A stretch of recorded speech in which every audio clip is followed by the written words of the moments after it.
From days of long past, here comes the retro wave.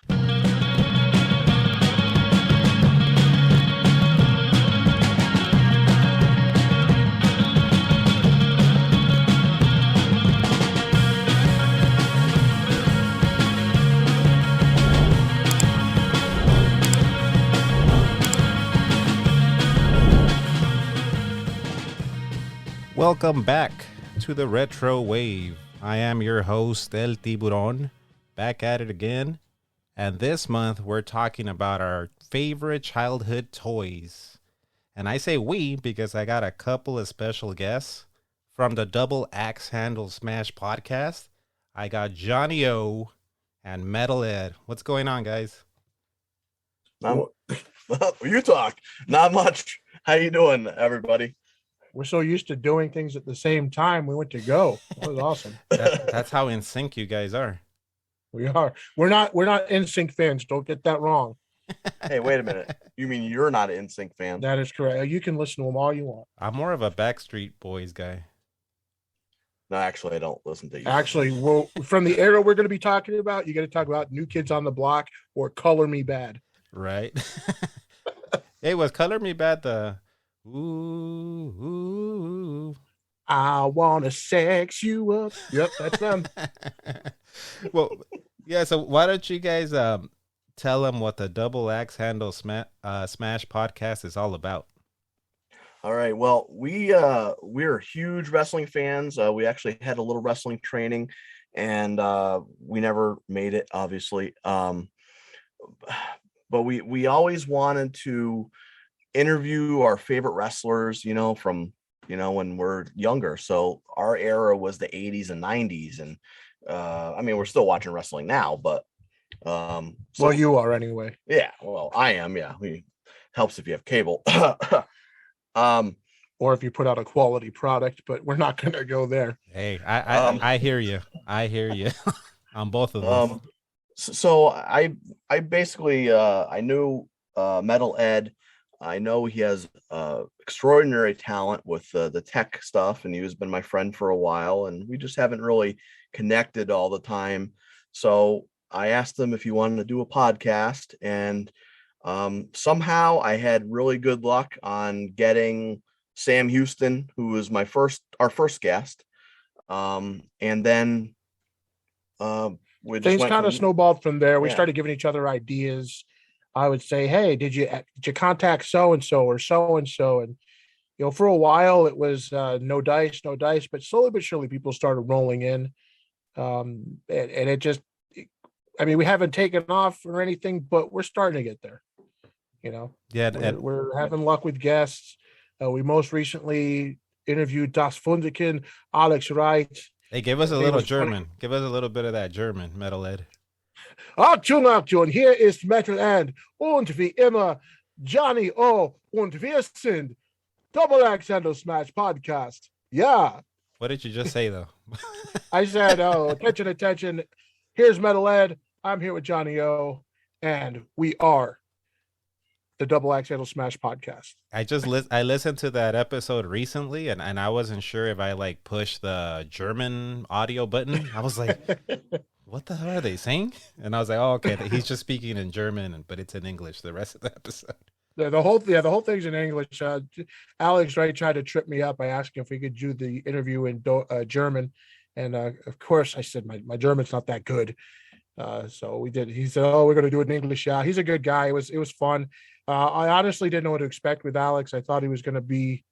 I didn't think he was going to be as fun as he was.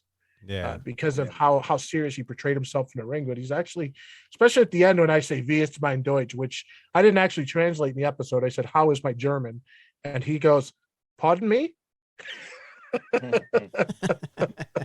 Well, how do you say retro? How do you say retro wave in German? Das Retro Wave. I don't know. I also, what I like about your guys' podcast too? It's I think you guys interview a lot of guys that are kind of maybe not underrated, but not underappreciated. Like you guys have had former referee Nick Patrick. You guys have had manager Sonny Ono. you guys have had? Like guys like that, I think get underappreciated. Like, oh, they're just a manager or they're just a referee, but those are pretty big roles, also, especially on a cable network wrestling show. Well, look at Nick Patrick. I mean, his father was the assassin who recently passed away. We actually did an interview before he passed away. So, but Nick Patrick has such a storied history, and plus being involved in the NWO. And then upcoming, we did an interview with Colonel Rob Parker, Tennessee Lee, and that was a fun interview. And he has some really good stories. That's coming up soon. We also have after him, you know what? I won't spoil it. I'll just say our guest is marvelous. Yes. Oh, really? Well, it's not Matt Hardy, okay? Hey, don't ruin it, man. Don't ruin it. I thought that's where you were going with Matt Hardy. Well, it's funny. I like to do little teasers to make you think.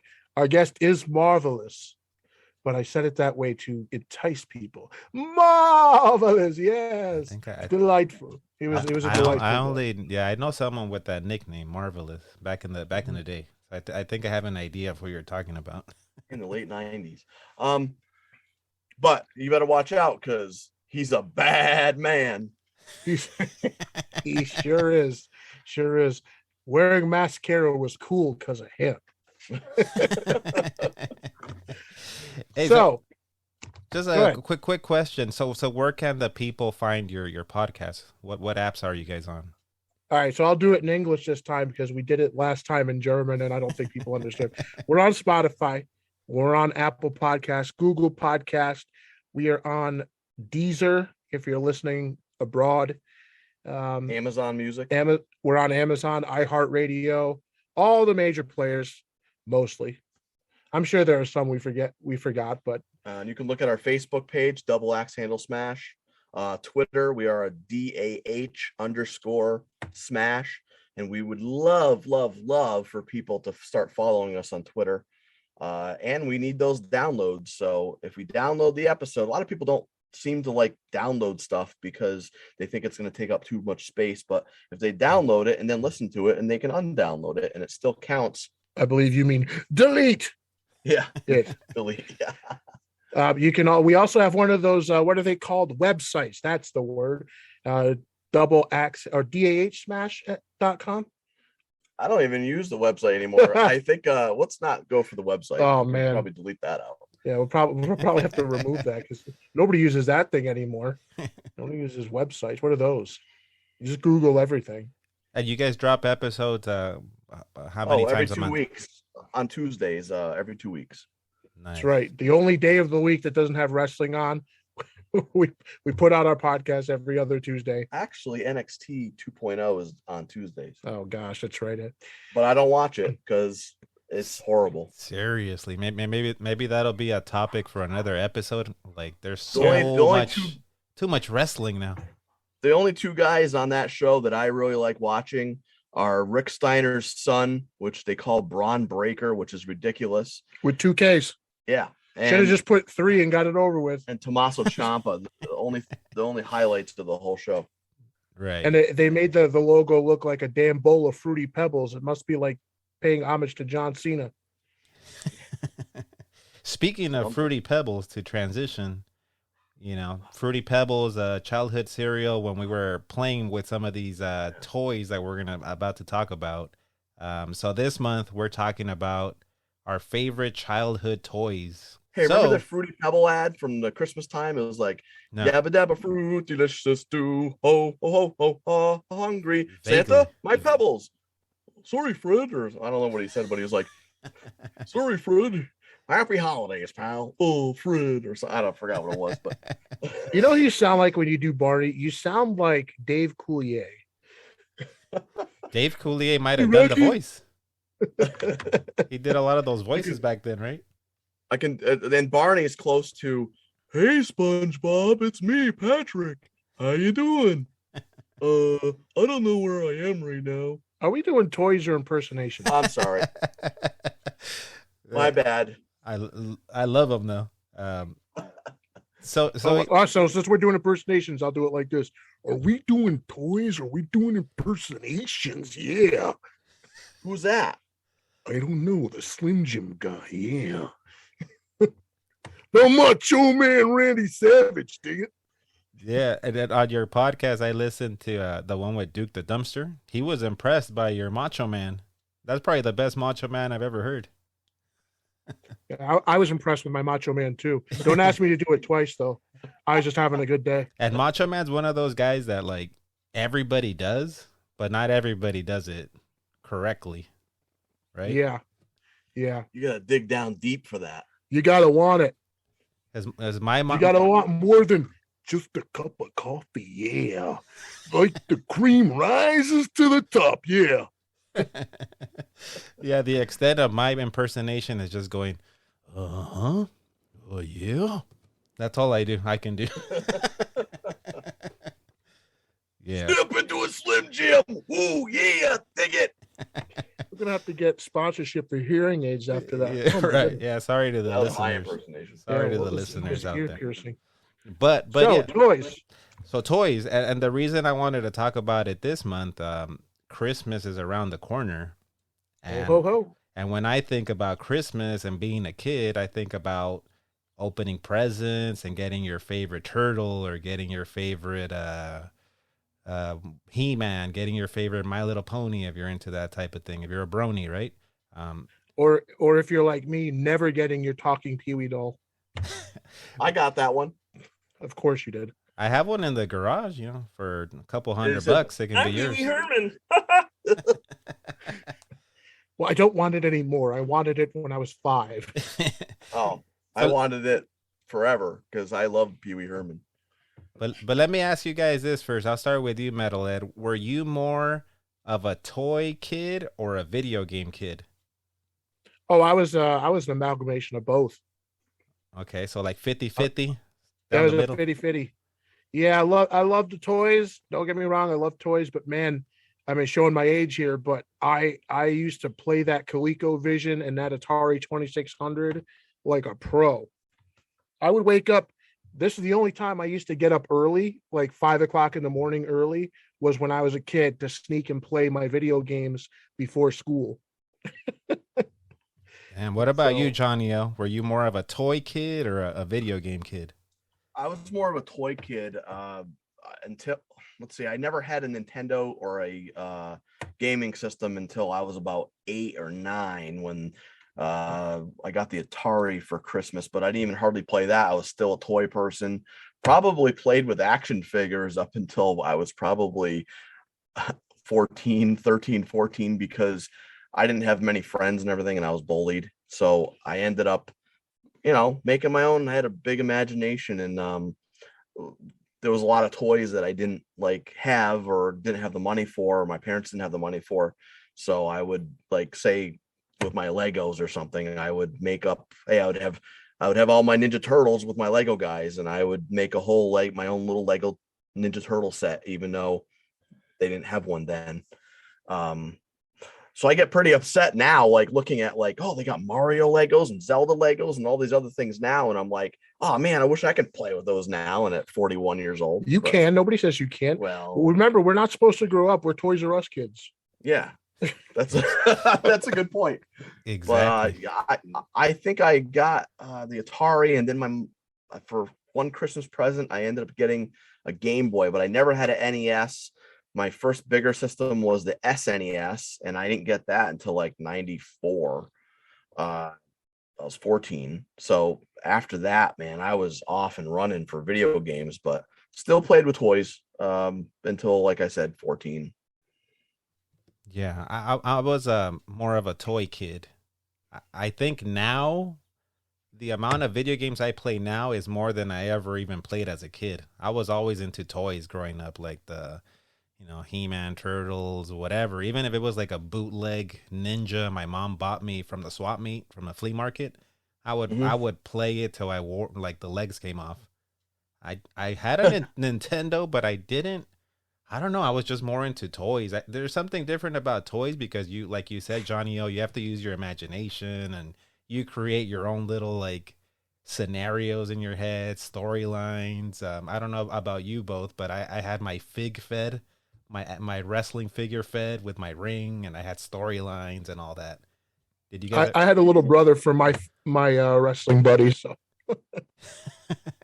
Did you guys ever do that? Your fig feds? nope. My brother was my federation. We had our storylines and rivalries. He was my only real rival. I think I turned heel and face like the same time in like a day. Damn, did you do the Steve Austin Bret Hart double turn on him or? Oh, I used to barter with him, man. It was crazy. I'd be like, he'd be like, "Hey, can I play your Nintendo?" And I'd be like, "Yeah, for 5 power bombs, sure." Now, what kind of power bombs were these though? Like the Sid? Oh, Sid these were Justice? jackknife power bombs. Really like Sid Vicious or Big Daddy Cool Big Diesel? Daddy Cool Diesel power bomb, jackknife power bombs. In fact, my mother heard me bartering with him one time and said, "What is a jackknife?" And so I said, "You really want to know?" And she said, "Yeah, show me." So I power bombed my mother. You power bombed your mom? What? Dude, when I say my mom, she was the Italian, so she was 5'1". Okay, here I am at 15. I'm 5'7", and I power bomb my mom, and she gets up and she goes, "You do that to your brother?" And she took a wooden spoon and slapped me upside the head with it. That's awesome. You know what upsets me more about that is that she no-sold a jackknife. You gotta sell a jackknife. She did no sell. And then she had my older brother Jim, God rest his soul. She had him come do it to me. Of course, just like my nephew Dylan upstairs right now. So I said, "No, you can't do it to me." And he did it. Oh boy. Oh, so you were that kid like to watch out in the playground because you might try to put someone in a razor's edge or a jackknife power bomb.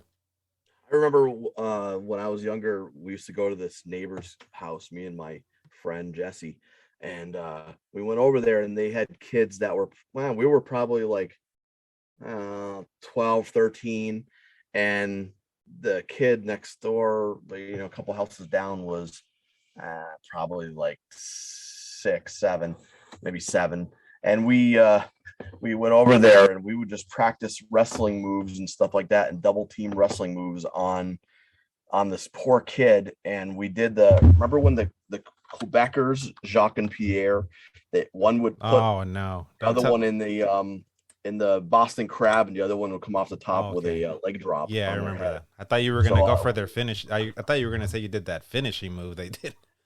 Oh, we did that. Well, we did the thing with the Boston Crab, and the other guy came off the top of, I don't know what we were on. We were in their house. Right. I think we were on top of their couch. And the other, my friend, I put him in the Boston Crab, and then I put him in the Boston Crab, and my friend Jesse came off the top of the couch with the leg drop on top of his head. And of course, we got yelled at. Their mother, "Get the hell out of here! Get the hell out of here! I'll never come back." Sorry. Music. That's all right. I tried to shut off a video and it started playing. It's cool. All right. Well, but we're gonna. We're professionals here. Yeah, we're gonna hold on. Let me push this button. I haven't pushed this ever. Here, hold on. Okay. We'll do it live. Okay. We'll do it live. Fuck it. Do it live. I'll write it and we'll do it live. Fucking thing sucks. That pretty much sums up recording podcast sometimes. We need a button like this. Hey, you and the captain can make it happen. Yeah, so we're gonna take a little quick commercial break and go into our top 10 childhood favorite toys. Good parents make Cabbage Patch Kids. The Cabbage Patch Kids. Each doll is different, and you can pretend to adopt them. My baby has a real diaper. You can love and care for them, like your very own. You're a pal.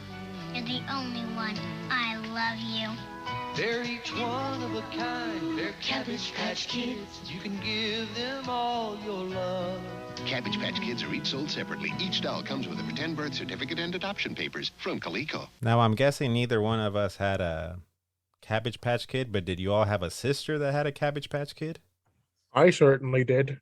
I didn't have a sister. So. I don't know why, but all my sister's Cabbage Patch dolls ended up naked with no clothes. Did they end up powerbombed too? No, those were her well, she had Barbies, right? So Mortal Kombat had come out, and I was just doing fatalities to her Barbie dolls.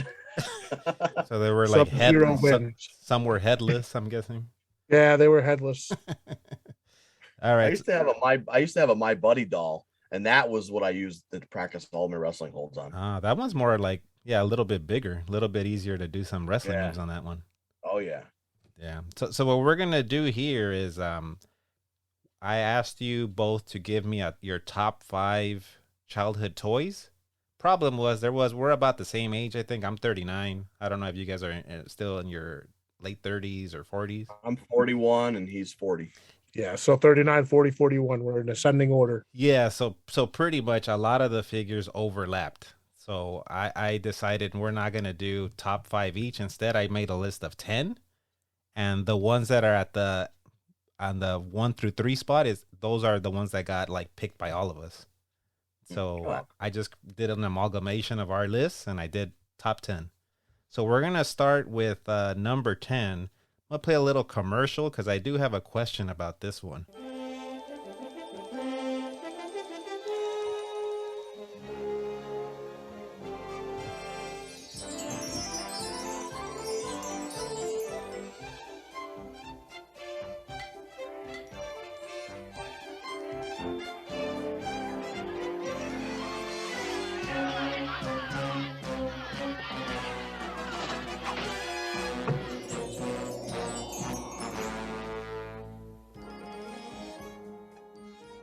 So, I'm sure everybody here knows that's listening to this. That was the Smurfs theme.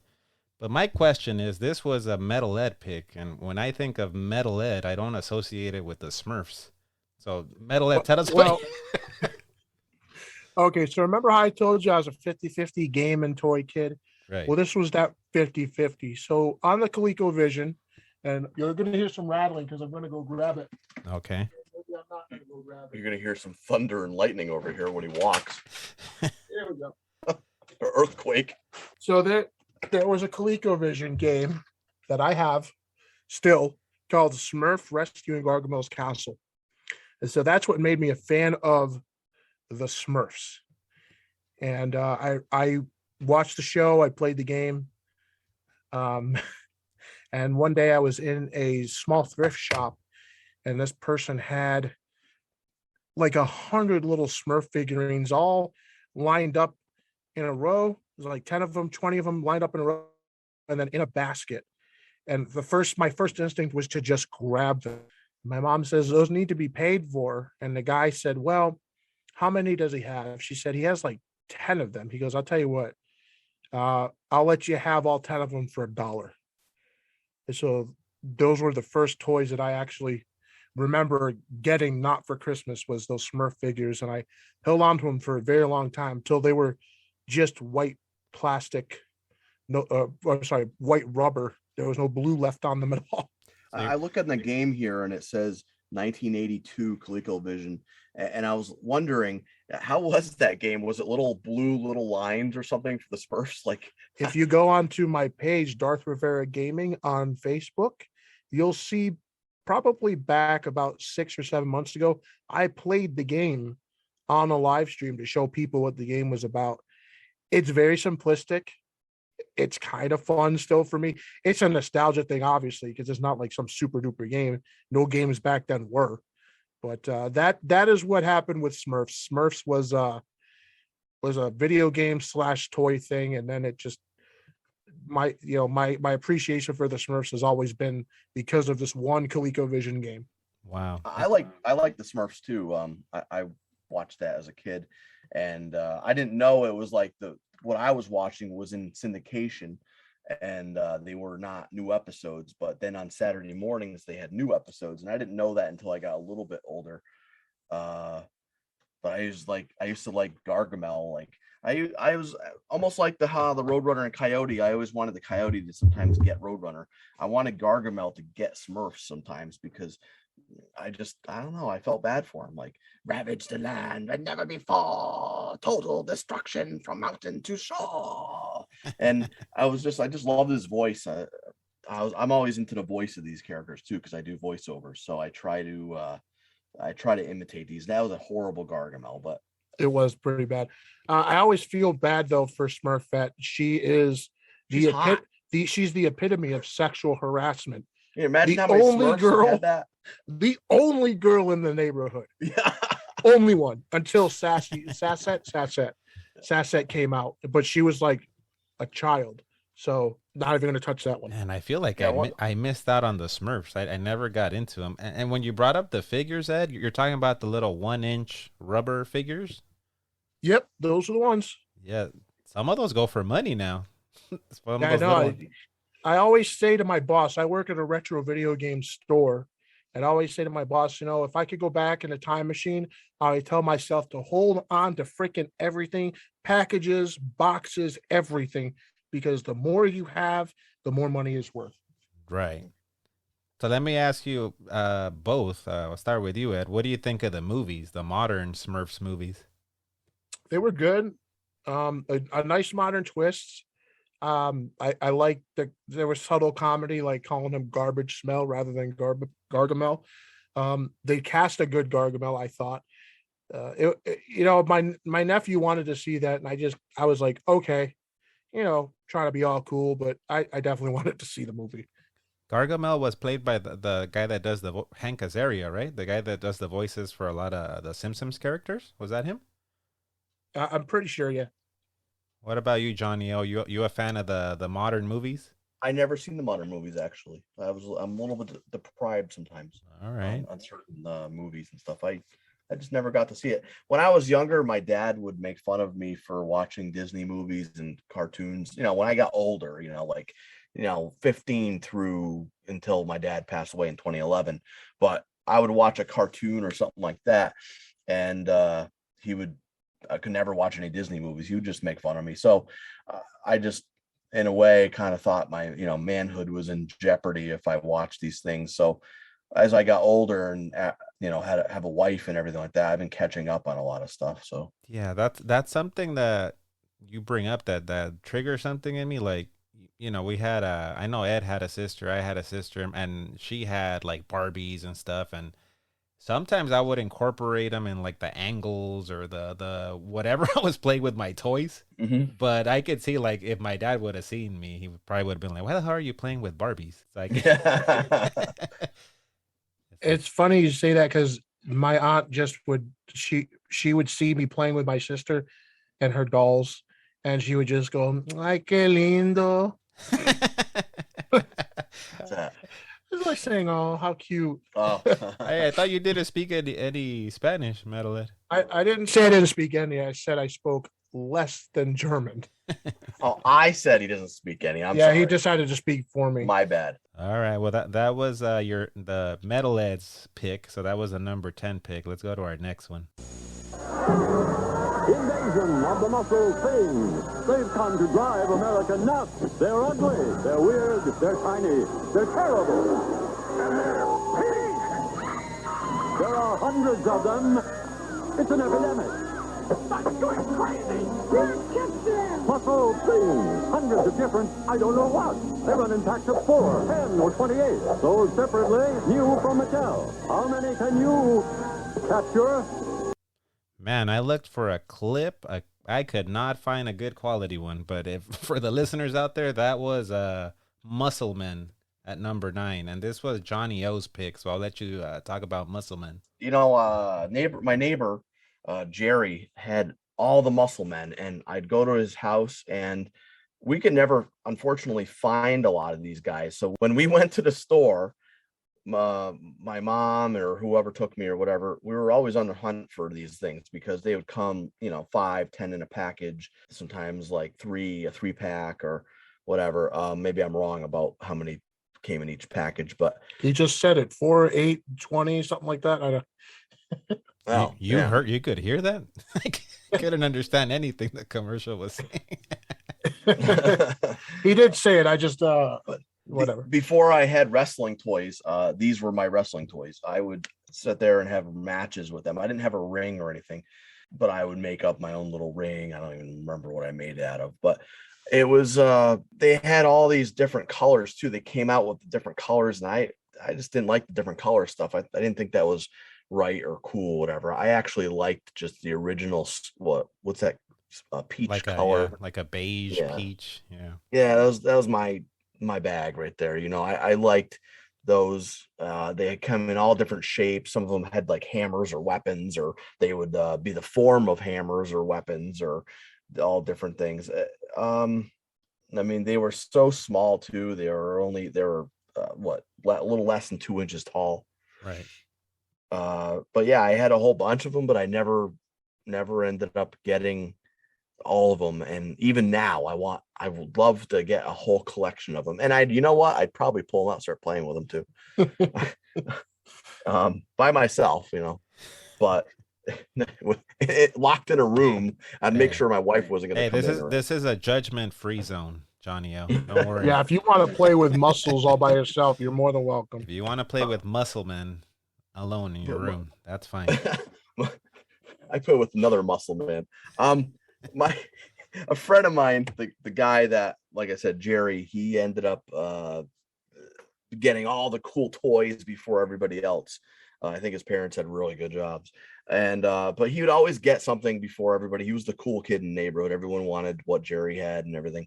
So that's what would happen. It was, oh, Jerry has them, so I want them, and then I got into it. I mean, it wasn't just because Jerry had it, but I liked it. I liked that kind of thing. He was the first one in the block to get a Super Nintendo, and then I got one, a couple years later. But it was the Muscle Men were just, man. I mean, as I get older now, I just like to learn more about them and read up on Wikipedia and where they came from, and they have a Japanese origin, and yeah. So, any thoughts on these guys, the Muscle Men, Metal Ed? Honestly, up until I saw this commercial, I had no idea they existed. You've never seen them? Never in my life. Really? Never, ever have I heard of Muscle Men. How do you live? How do I live? Yeah. In a muscle-free zone, I guess. I never saw those before in my life. I must have lived under a rock. They even have video games. I don't know if you've seen those, Johnny O. They have some video games of the Muscle Men. They have one for the Nintendo. There's one for the GameCube, and they're expensive too. I've seen a copy of the game in my store, but I still didn't know what it was about. It was just MUSCLE, and I'm going, oh, okay. This game is expensive, but I don't know what it's about. Hey, that's true. It's an acronym, right?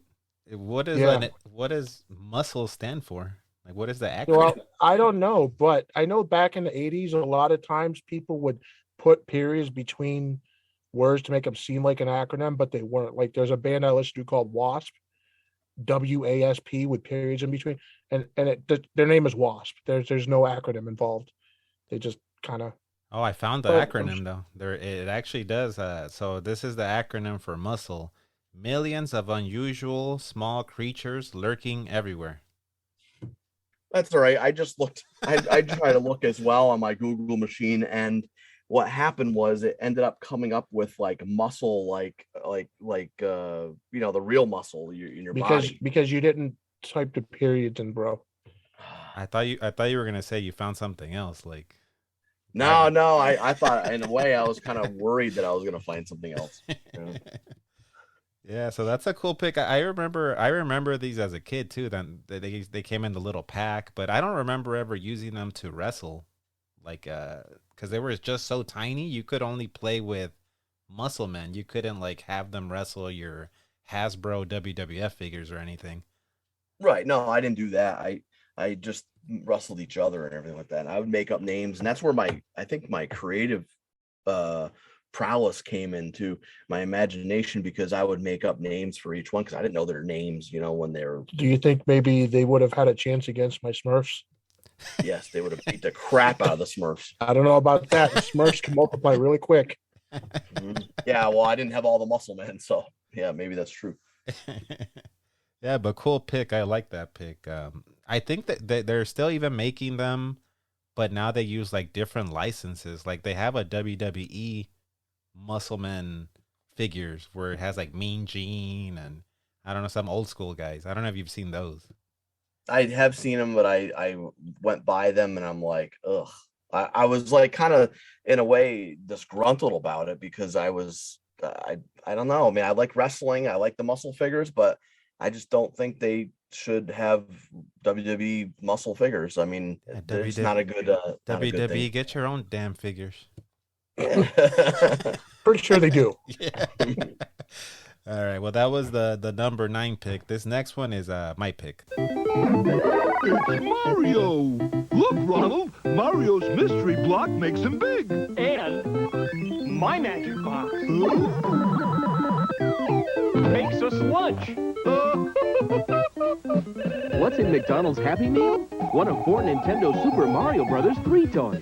A Mario toy that jumps, or an acrobatic little Goomba, a pullback Luigi, or a hopping Koopa Paratroopa. One toy with each Happy Meal you buy. So at my pick, I had what you heard there was Super Mario Brothers Happy Meal figures, but I'm talking about all the McDonald's Happy Meal figures, because back then, if you didn't have a lot of money, like Johnny O was talking about, my parents didn't have a lot of money. Sometimes these were my figures, the Happy Meal figures, the Super Mario Brothers ones, the Tiny Toons, and the little kart racers.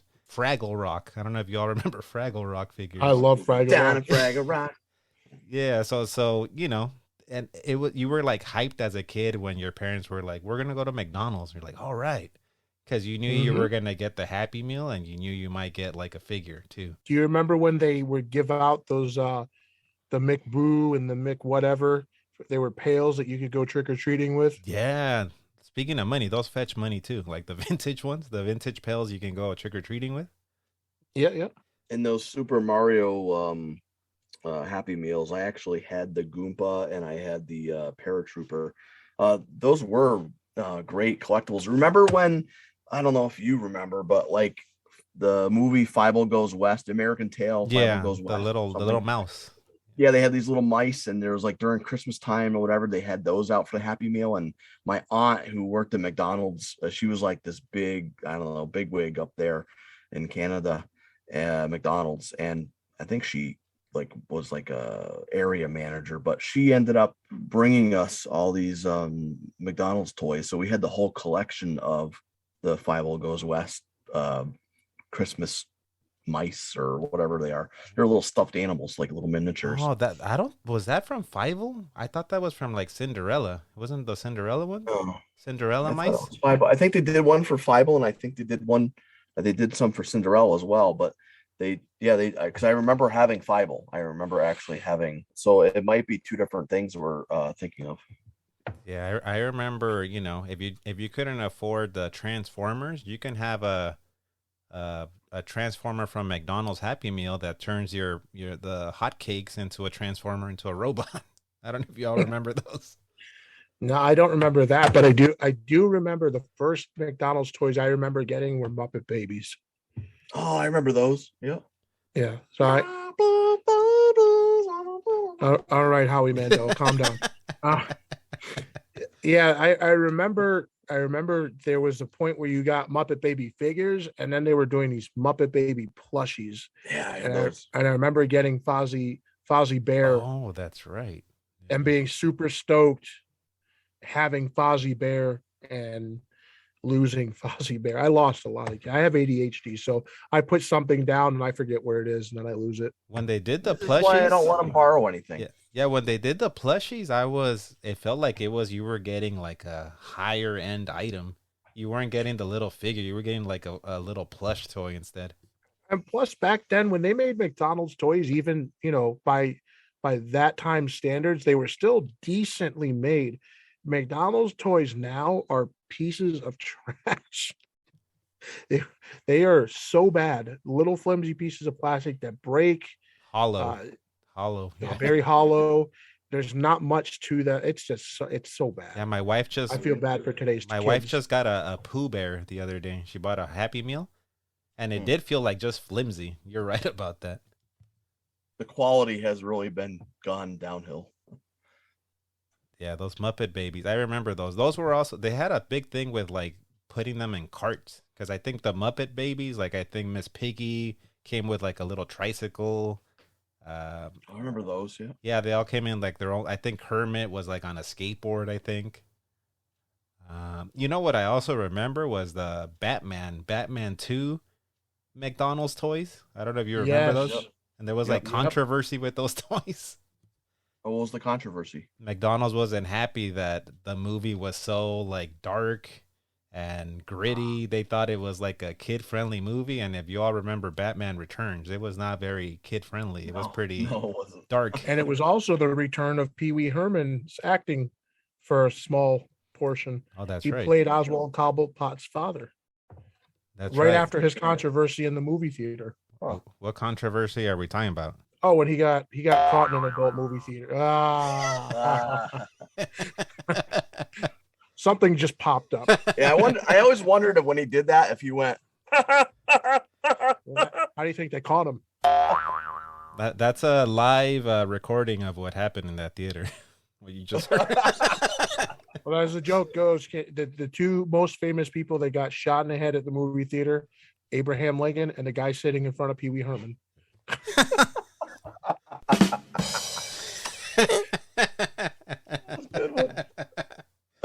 I always used to joke, even when I was a kid. I was let's see, that was 1990, so I was 9. And my mom used to love my Pee Wee impersonation, and she would have friends over and go, "Show them your impersonation of Pee Wee in the adult theater." I go, "Ha!" Doing, the hand jerk motion. Hey, have you ever seen the movie Flight of the Navigator? No, never seen it. No, it was about a boy who gets abducted by basically a ship, and the ship's voice was was Paul Rubin, Pee Wee Herman, and see you later, navigator. And then he sees this big fat guy at a gas station. It's like, "Hey, fatso, been eating too many Twinkies, huh?" Was that 80s one where the kid gets in like this little spaceship or something, and he's flying around the town? Then, okay, yeah, I remember. And it's that. one of what's her name in Sex and the City? Sarah Jessica Parker. Yeah, it's one of her first movies. She's like, and I think I fell in love then with her. I thought she was so hot. I think I was like so young too. Yeah, what happened afterwards? Because yeah, no, she kind of just fell downhill. She was the first thing I remember her being in is that witch movie there. Hocus Pocus. That's the one. Hocus Pocus. Oh, she married Matthew Broderick, and then you never saw her again, really. Yeah, except for Sex and the City. Right, as I say, the Sex and the City was a big deal, bro. Yeah, especially if you're a single woman in the 90s. Forget it. Right. Yep. All right, so that was the number 8 pick, McDonald's toys. Now we're gonna go to number 7. This is Metal Ed's pick. From out of this world, into yours comes Voltron, Defender of the Universe. It's the biggest Voltron yet, the motorized giant commander, batteries not included. You're in control. Command him to advance or turn in reverse. Prepare for battle.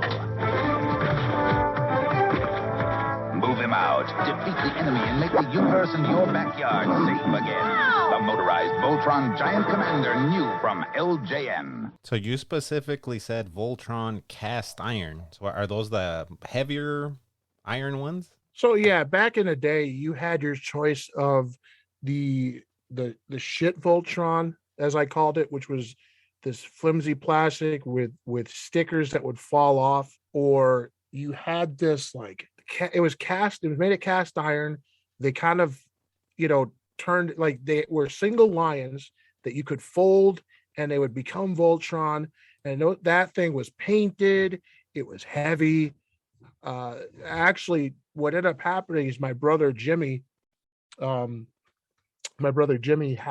it, and I was always playing with it. And so he got pissed and said, I couldn't touch it. So my mom went and bought me my own. And, yeah, those things were badass. The flimsy plastic. I had the flimsy plastic one, and I kept getting upset because, especially the Black Lion, you pulled out the little plastic tabs, they would fall out of the side of his head. The sticker with the crest of the lion with the cross would fall off. And so, yeah, I got the cast iron Voltron, and I again don't know what happened to it. I believe I lost the green lion first, and it actually used to shoot the heads out of the arms and the legs. And I don't know what happened to, I remember losing the head, I believe, to the green lion first, being 6 and having ADHD, or however the heck old I was. But that was pretty sad, because I wish I still had that. Me and my brother went on eBay and collected all of those, and they're sitting in a storage unit. My sister-in-law keeps telling me she'll get to it, but that's like saying a check's in the mail. So Voltron, defender of the universe. That was horrible. What about you, Johnny O? Any thoughts on Voltron? I never had a Voltron toy. Oh, you know what? I did. I had this little tiny, maybe 3-inch figure, and I think that was cast iron as well, but it didn't like come apart or anything like that. Was it the lions? Was it the? It was the whole thing. It was him as Voltron. Well, I'm asking you, was it the lion Voltron, the vehicle Voltron, or the never released like rocket ship looking Voltron? The lion Voltron. Oh, the good one. Okay. Yeah, but it was this little like heavy little. I mean, it felt like lead. I mean, it must have had some lead. I mean, I'm still a fan of Voltron. I've watched every iteration so far, and I've actually watched the anime it was adapted from called Go Lion, which is much darker and much better to watch. Like Sven does not die, and his name is not Sven; it's Shirone, which they actually adapted to the Netflix and used his actual name. He actually dies and has a twin brother. So that's how they brought him back. Yeah, I think this is another one I missed out on. I don't know why I thought that Voltron was for the older kids. I never got into Voltron or played with them. You know what you should do? Take a look at the Netflix series, the new one. The first Voltron in the 80s, that was only like 2 seasons. This one is, I think, 6 parts, 7 seasons, 7 seasons. 7 seasons. There's also Voltron. There's a Voltron CG series that was released in the 90s that had most of the original voice cast come back.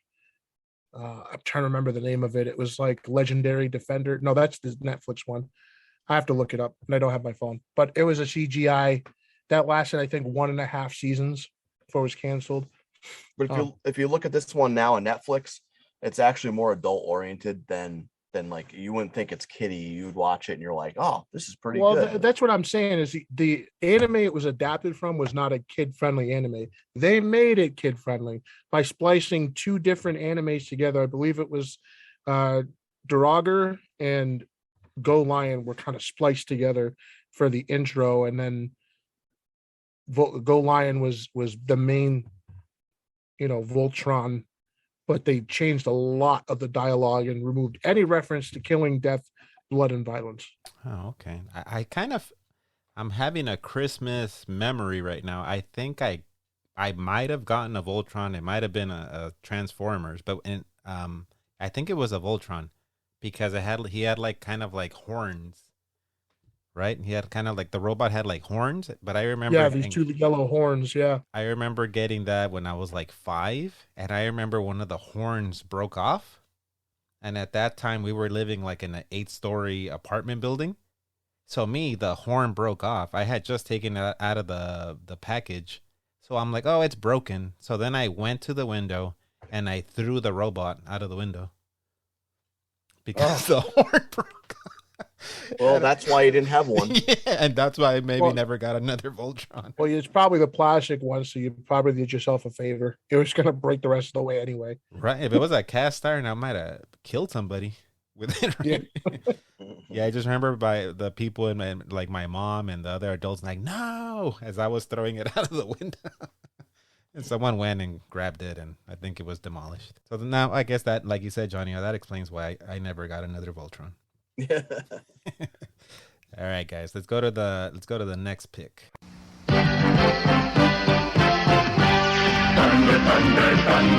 Introducing the evil mutant warriors, Rotaro, Vulture-Man, Groom the Destroyer, battle against Lion-O and the new Thundercat allies, Hatchet-Man, Snowman, Tusker Warrior. The battle is on for the Sword of Omen.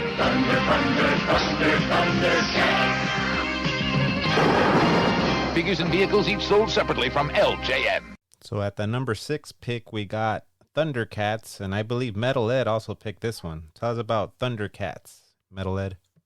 Oh, man. So my cartoon lifestyle back then was Thundercats and Voltron back to back. And so my toys also followed suit. I mean, I was a Thundercats fanatic. I had every figure. There was a toy Sword of Omens that I had. I had the Thundercat, the claw holster for the Sword of Omens.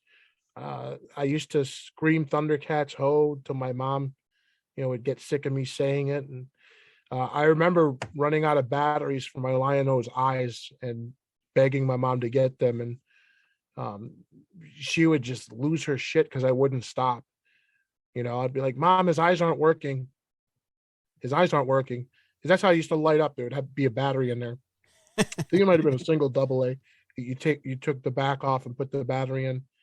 And my goodness, I walked around with Lion-O everywhere.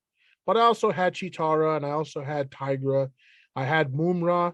I was just upset because my mom didn't give me like the fully transformed Moomra. I only had the one that was in like the red hoodie, before he transformed. So I was kind of upset by that. But beggars can't be choosers. I wasn't buying the stuff. So right. What about you, Johnny O? You didn't have this on your list, but any ties to I would have had it on my list because I love Thundercats. I actually got in trouble in school for saying Thundercats ho, and someone said I called them a hoe. And I didn't. I was like, no, it's the Thundercats. No one understood. It was just, I don't know why. Because I'm like, we all watch it. Like, Jimmy, Paul, like, tell them Thundercats. I'm like, well, we don't like Thundercats. We like He-Man. It's like, oh, yeah, you freaking turncoats. But yeah, anyway, I love Thundercats. Loved the first iteration of it. And even the second one that came in the 2011, that was one of my favorites. I mean, after watching the original Thundercats and then the new one, and of course I was too old to play with toys then, but I don't even know if they have a toy line with the new ones. They sure did. I went to Walmart. They had the toys. They had the shirt. I bought the shirt. It's funny looking back at Thundercats now. It's on Hulu, by the way, if you missed it. The original Thundercats.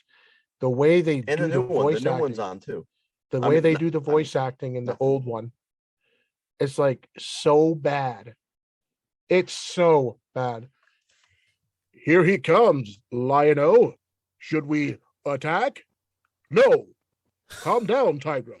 Chitara, quick, to the Thunder Drone. It's so bad. But I found out, recently when I was doing some research, the reason why they did that is because they meant for it to be a kid's show. And so they figured they would speak slowly and precisely so kids could understand. So that was the reason why they talked like they were suffering or recovering from a stroke, was because they thought they were letting kids understand. Quickly, we must get Thundrillium for the Thunder Tank. So I made a mistake. So the new one that was just recently put out a few years ago is Thundercats Roar, which is almost like the same animation as Teen Titans Go. It really kind of did a disservice to the original cartoons. Even the 2011 one, I didn't like it. The comedy was funny. It was pretty funny, like entertaining to watch, but I would rather have them made a new Thundercats cartoon that actually was more like the one in the 80s and the one in 2011, because those were the best. I know we're talking about toys here, but I'm talking about the show real quick. But the toys, when I had those figures, man, those were just the best. I just loved playing with those. Great Jaga. Yeah, they were fun. Another one I missed out on, and I think Johnny O, you brought up, I think, why I was a He-Man guy. So it did feel like you were either into He-Man or Thundercats, and I was a He-Man. Why not both? I was into both. Yeah. See, I can't multitask. I'm either with you, or with this other person. I can't do both at the same time. All right, some side thing. You want to be a two-timer. Yeah, that kind of came off weird, huh? But you know what I mean. So he was, unlike you, he was a Marty guy. You're a Sean guy. Yeah. Yeah. Man, come on. It's easy to be a Shawn Michaels guy, though. But it's not easy to be a Marty guy. I've never been a Sean guy. Not even when he was in the Rockers. Really? Yeah. You know what? I was a fan of the Rockers as a team, but man, I was like, man, I can't wait for Shawn Michaels to tag out Is like Marty Jannetty carrying this guy the whole time. Like get rid of this Shawn Michaels guy. Yeah, get rid of this blonde guy. Hey, but we were talking about that before we started recording. I loved Marty Jannetty, and what I loved about Marty Jannetty, I thought he was pretty innovative. Like he came up with some, like he had the rocker dropper. He used to do a blockbuster. I don't know if you remember, but like a reverse buff blockbuster. He did like a top rope power bomb in a Survivor Series to skip from the Body Donnas. I don't know if you remember that. Of course. Yeah, I watched Marty's matches. I recently watched his return when he, was out for 8 months and then returned. The clip on YouTube is called Party Marty Returns, and he does an interview with Gene after he accidentally hit Sherry with the mirror. So I thought it was a good. It's still good stuff to me. I was super pumped when that happened. I was on Superstars, I think, right? Yeah, it sure was. It was right after my Saturday morning cartoons. I'm sitting there screaming. My dad's telling me to shut the hell up. He's trying to sleep. He was in a Guns N' Roses shirt. I think he came out with like a. I believe he was. Yes. Yeah, I remember that. Man, underrated guy. Too bad, stuff happened, and I think he has the record for being fired the most. I think from WWE. He wears that badge proudly. Right, and you guys are gonna have him on soon, on your podcast, right? Yes. Yep. We should. Yeah. Certainly are. That's my life dream. So it's happening. Look out for that, guys. All right. We did the interview, but we haven't finished it. He had to go abruptly, so we're just waiting for him to finish the interview, so we can edit and release it. Yeah, very cool. I'm looking forward to that one for sure. Such a cool guy. He even cut a promo on my friend Daryl, who used to call himself Daryl Michaels. I had Marty have him cut a promo on the guy. Pretty good stuff. That's awesome. All right, so that was Thundercats at number 6. Now we're getting to the nitty gritty top 5 here. Let's go to the number 5 pick here. It's a working microscope. But it's really a robot. What a great tank. And a plane. And a robot. These are the Transformers, one of the fastest selling toys in America. If you want one for your kids this Christmas, go now while stores have a good selection. The Transformers. Folks, these robots are hot. Get them by Thanksgiving weekend so you can give them at Christmas. Transformers from Hasbro. Transformers at number 5. I think both of you picked this one. So I'll let Johnny O start with this one. Actually, the ad, it looked like the guy that was the father in the ad or whatever. I think that was the father in the TV show Webster. Oh, was he? Yeah, it looked like him. He was in a lot of stuff back then, though. Yeah, Transformers. Man, the voice acting and everything from the cartoon was awesome. But the toys, man, I wanted all of them, just like the Muscle Men. You wanted to get them all because you wanted to have your Autobot versus Decepticon war to settle the score. And it just, without all the key players that you see on the cartoon and stuff like that, when you're trying to buy all these toys, and they got expensive. I remember Scorponok was like 89 or $89 or something. My mom would never buy Scorponok for me, and I wanted all those giant Transformers because those are the coolest ones. Optimus Prime, of course, is my favorite. I love the bad guys, though. I always thought the bad guys were cooler. They had cooler colors. Even in the cartoons, they had cooler voices. And yeah, I mean, even the guy that narrated the beginning, it was the year 2020. The Autobots made it to Earth. That guy, whoever it is, it was just made it really cool. The Soundwave and Shockwave. I think those are my favorite 2 Decepticons.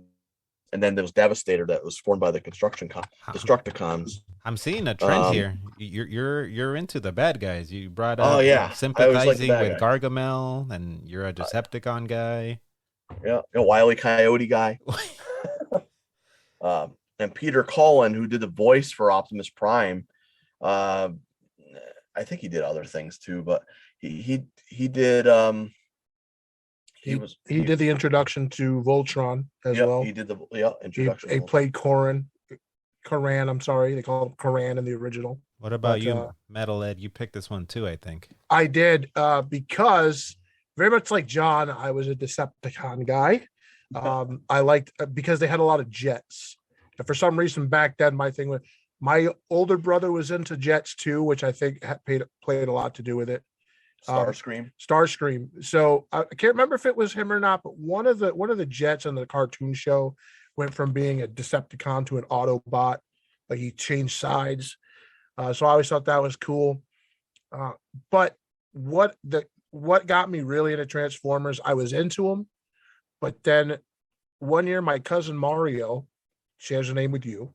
Right. He had a bunch of stuff Transformer wise that he just didn't want, and he gave it to me. And inside this box of stuff was a comic book that I didn't know was going to be worth money someday.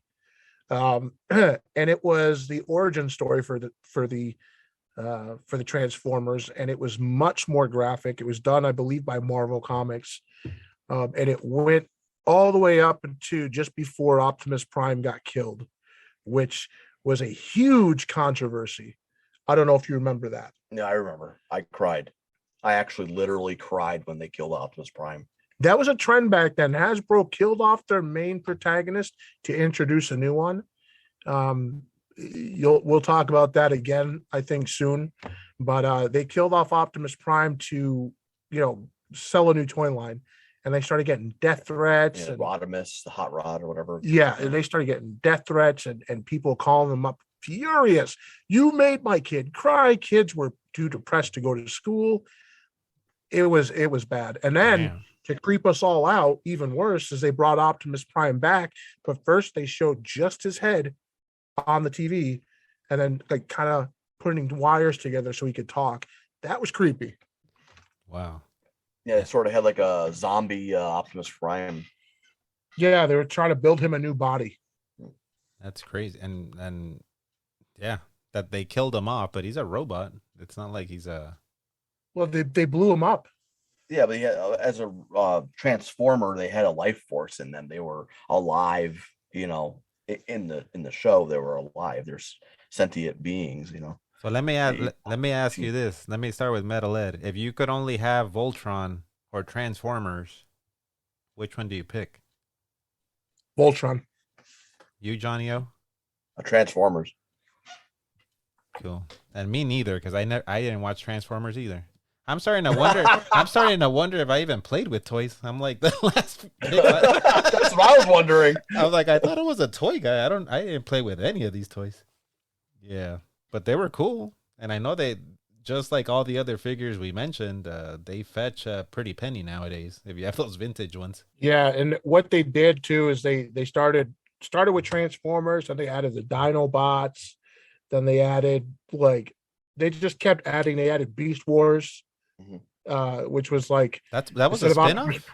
That was so instead of Optimus Prime, you had Optimus Primal. That was a CG one. Right? The next Transformers movie is actually going to be Beast Wars. All right. I never knew that was like a spin-off. That was the CG one, right? From the 90s? Yeah, CG. Yep. CG, it's on Netflix, I believe. I think it's still on there. You want to hear something cray-cray? I've only seen one of the Transformers movies. Really? The first one. That's it. You're deprived. I just like that one song, that 80s song that's in one of the Transformers movies. What is it? It's you got the touch. There you go. That one. You got the power. Yeah. Yeah, I love that song too, man. I actually wanted that song to be my coming out, my wedding reception. Well, I was gonna say you're coming out. I was like, wait a minute, where are we going? No, wait. We put the sugar on that. You mean the kibosh? The kibosh on that. Yeah, sorry. Yeah. So, yeah, we're gonna come out to that for the wedding. I got married last year, and instead we used Edge's theme song for WWE, the Metalingus. Yeah, by Alter Bridge. Yeah. One of the few newer metal bands that I like. Yeah, it was actually a great song. Good. One of the few, I think, post 2000 themes I like from WWE. That Edge theme. Yeah, and one of the only Edge theme that I liked. That song, You Got the Touch, though, that's a very inspiring song. If anybody gets to actually listen to that and actually look it up, that's actually, if you listen to the words of that song, it's very, very. It's better than You're the Best Around. Very inspiring. Yeah, You're the best I think, around. No one's ever going to keep you down. Is that from the Karate Kid? It is from the Karate Kid. Yes. Yeah, it's a good song. I like them both, but yeah. All right. Well, we got Transformers at number 5. We're gonna continue with this trend of me not knowing anything about these toys with our good, number 4. I got something for the next one. I got some. Yeah, with can't wait for the next one. He'll fight for freedom wherever there's trouble. G.I. Joe is there. G.I. Joe. Cobra Invasion! Get the G.I. Joe Sky Striker! Ace the Airborne, let's get those turkeys! We're gonna get Cobra this time! Our combat jets are on the way! Hey, check my missiles! They're A-OK! Great, I'm going down for a closer look! Way to go, Joe! G.I. Joe Sky Striker comes with Ace and 2 parachutes. Other figures sold separately from Hasbro. So G.I. Joe at number 4. You can start us off, Johnny O. G.I. Joe is a code name for America's highly trained special mission force. Its purpose to defend human freedom against Cobra, a ruthless terrorist organization determined to rule the world. So I know we're talking about toys, but man, it's so hard to talk about toys and not talk about the cartoon, because the cartoon made the toys, viable, and is that a word, viable? Viable with a V. Viable. I said buy. I said viable. Well, they are viable too, that you can purchase them. He's my grammar corrector. Viable, same thing. So, okay, so the cartoon, love the cartoon. The later episodes, it got better and better, I think. I always loved Cobra Commander's voice, who, by the way, was the same voice who did Starscream and Transformers. Mm-hmm. Chris Latta, who died in 1994, but he had a great voice. He was in a whole bunch of cartoons and even Hanna-Barbera stuff. But man, do you remember G.I. Joe the movie? Like, not the live action movie, but the cartoon movie. The cartoon where they took off Cobra Commander's mask. No, and they finally unmasked them. Oh man. And then they had, for the movie, they had a different theme song. It wasn't the regular theme song. And the theme song for G.I. Joe the movie, and you fans should look that up too, because that was really cool. And it was like more edgy, and it was like, crashing through the sky comes a fearful cry, Cobra, Cobra, Cobra. And it was like, but it was, man, it was just like epic to me, like just so powerful, and it just resonated with me. But yeah, my G.I. Joe toys, and I had a whole bunch of them, and I would make them wrestlers as well, and I would name them. Of course, Sergeant Slaughter was one of the G.I. Joes, so he was actually the champion, because he was Sergeant Slaughter, and I think then he was actually the bad guy Sergeant Slaughter in WWE. The thing is with the G.I. Joe guys, though, just like a theme for the Muscle Men and all the other things, they were my wrestling figures. If I didn't have wrestling figures or whatever, I would end up finding a way to make wrestling matches. And they weren't like, if I had Duke, the G.I. Joe toy, and I had Cobra Commander, they wouldn't be Duke and Cobra Commander. I would have different names for them. Like, if I played them as G.I. Joes, yeah, they'll be G.I. Joes, and I would have the war between Cobra and G.I. Joe. But yeah, love G.I. Joe, man. Real American hero. What about there was another controversy in that show, because I remember seeing this when it happened. They introduced a new bad guy named Serpentor, and he kills Duke. Oh man, yeah, everybody cried too. I cried. I freaking freaked out because they showed blood and everything. Like, Duke, yeah, that was from G.I. Joe the movie. Yeah, and it was like so epic. That was the first thing G.I. Joe that actually showed blood. Yeah, because they didn't have blood, and it like freaked me out. Like, I was like, oh my god. And parents complained again. Parents, yeah, they threw a freaking fit. And this G.I. Joe actually went on hiatus after that for a little while. Came back with a new animation style. It looked a little different. It felt a little weird. More kiddie. It was definitely more kiddie. But what got me into G.I. Joe was definitely Sergeant Slaughter. Sergeant Slaughter was it. You puke, you maggot. You slime. Remember when we did the interview for Nikita Koloff, and I talked about that college project that I did? Well, Sergeant Slaughter was part of that with his G.I. Joe. And, that's the reason why he missed the first couple WrestleManias, is because he's approached by G.I. Joe in, I believe, 1984. They say, hey, do you want to be the face of our products? And he said, sure, it's going to bring me big bucks. And it did. But then he wanted to go back to wrestling. And what's the first thing they do? They turn the guy who's Mr. America, G.I. Joe, into a Saudi sympathizer when we're at war with Saudi Arabia. Yeah, take a look at our episode for Double Axe Handle Smash. I don't know if it's episode 3 or 4, our interview with Nikita Koloff for more on that definitely story. Episode 4, because we did Sam Houston in 2 parts. Episode 3 was Barry Horowitz. So then Nikita Koloff was episode 4. And that's another figures I didn't play with. I didn't watch the cartoon either. You know which in one of my earlier episodes I did favorite cartoon themes. And I always liked the cartoon theme. Maybe you were talking about it, Metal Ed, where they had to like go on hiatus and come back, but the one that goes like, got to get tough. Go Joe. Go Joe. Yeah. Got to get tough. Yo, Joe. I used to love that theme.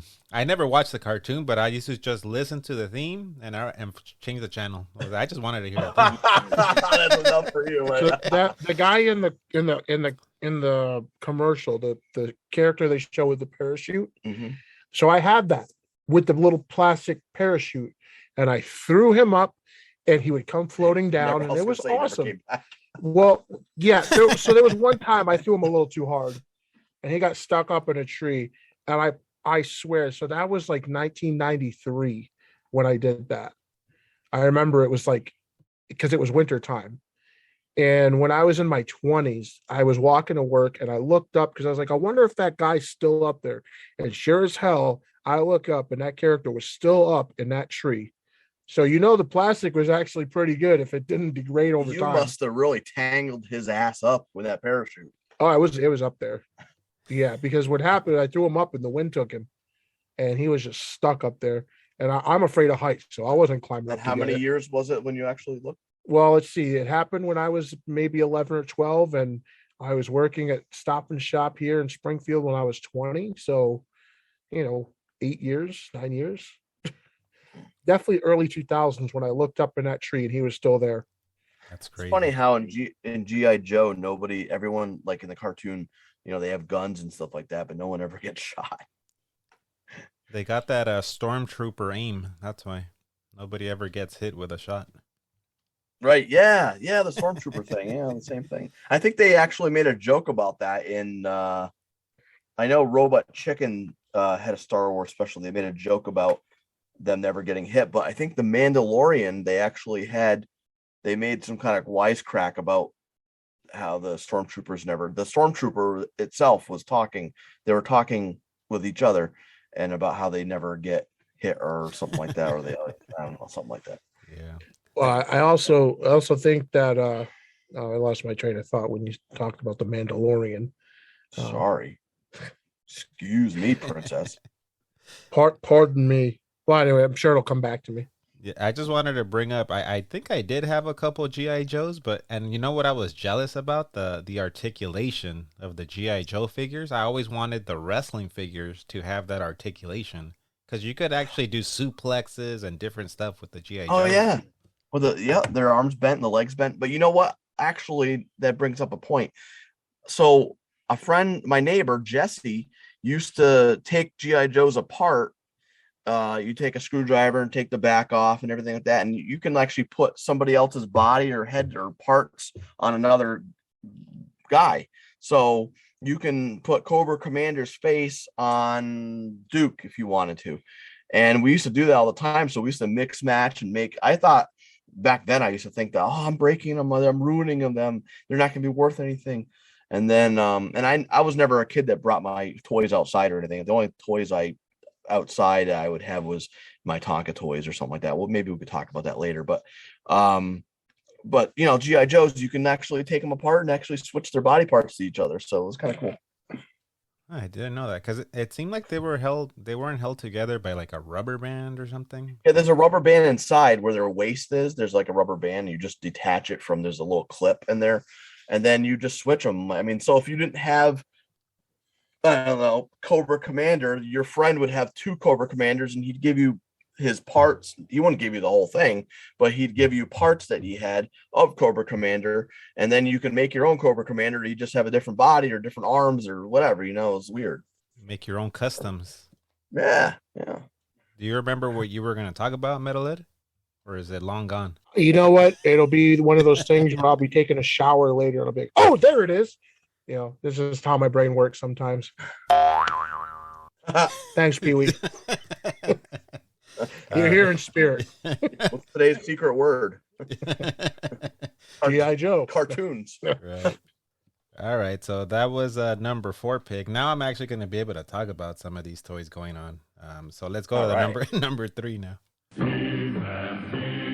Who's the big guy with the muscles? He's He-Man, the most powerful man in the universe. Skeletor is his enemy. If He-Man, Skeletor, and Castle Grayskull, you have to put the castle together. You're doomed, He-Man. Oh, yeah? Watch this action, Dad. Now I have the power. He-Man and Skeletor each sold separately. Castle Grayskull also sold separately from the Masters of the Universe collection from Mattel.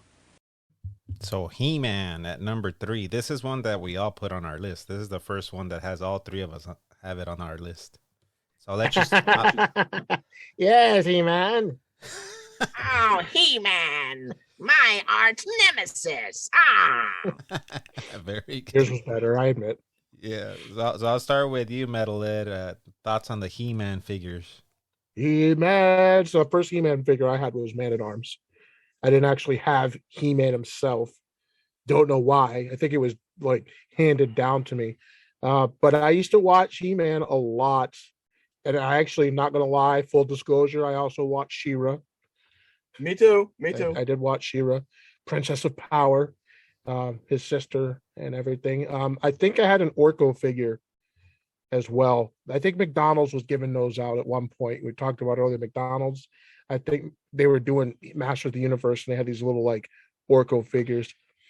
I'm not certain, but I know it was a little rubber Orko figure that I had, Man-at-Arms, and eventually I got He-Man. And I also got the Masters of the Universe game for my Intellivision. Yes, I had all those retro consoles, including an Intellivision. And don't you still have them? I don't have an Intellivision, but I do still have a bunch of the retro consoles. Yes. But that's my experience. And then, actually, I'll tell you exactly when I stopped being a He-Man fan. You ready? When the movie came out and Dolph Lundgren played He-Man. Oh, I thought that was great. Oh, it was so bad. I'm probably one of the few people like that movie. I was a huge He-Man fan, and even as a kid, I knew that one was bad. I'm like, who the hell's this grill door guy? Where's Orko? Yeah, that and the fact that Skeletor looked like Pizza the Hut. I mean, just it was so bad. I actually I watched that movie and I started hating Masters of the Universe. I never watched it. Wasn't there a thing with like fried chicken in that movie too? Oh yeah. It used to be an animal. Yeah, they're eating ribs and chicken, and but they were all Tila didn't want to do it. Yeah. So what was your experience for like playing with your toys? Like, what'd you do? Did you have all of them? I eventually got Skeletor as well, and I did like Skeletor's minions. I like Skeletor's look. I couldn't stand his voice even as a kid. I thought it was I just thought it was a little too campy even back then. But like Beastman and Evil Lynn, which for years I was one of those people that thought her name was Evelyn, and they were just pronouncing it funny, but her name is Evil Lynn. And do you remember the action figure that it was like 2 heads? It was a Skeletor. It was one of the Skeletor minions, and he had arms that would go like this. Whatever nobody could see what I'm doing. I forgot I'm not on camera. Right. So, but there was this double-headed, like a Siamese twin kind of character that was a Skeletor guy. He put you in a bear hug or something like that. You remember what his name was? No, I don't. But if it comes which one was it? What figure? It was like this Skeletor figure that not Skeletor, but it was like one of his minions, and it had two heads, and he had like it was like a Siamese twin guy. It was like, like he had two arms. Oh, old two head. I think they called him two head. No, two head. I'm just making. I don't know what his name. Oh, is. there it is. What's his name? It's not Modulok. It's not Modulok. Modulok is something else. Hold on, we'll look it up on the Google machine here. Nope. But anyway, yeah, I love the minions for the too bad. Yeah, too bad. Hey, I was close. No. Yeah, too bad. Yeah. But he was pretty cool.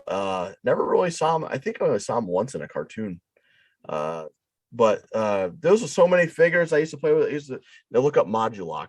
Modulok was like really cool. He was one of the later He-Man villain figures or whatever. Which one was he? And what did he look like? He was red. If you look him up on Google, he was red, and you could take his parts and interchange them.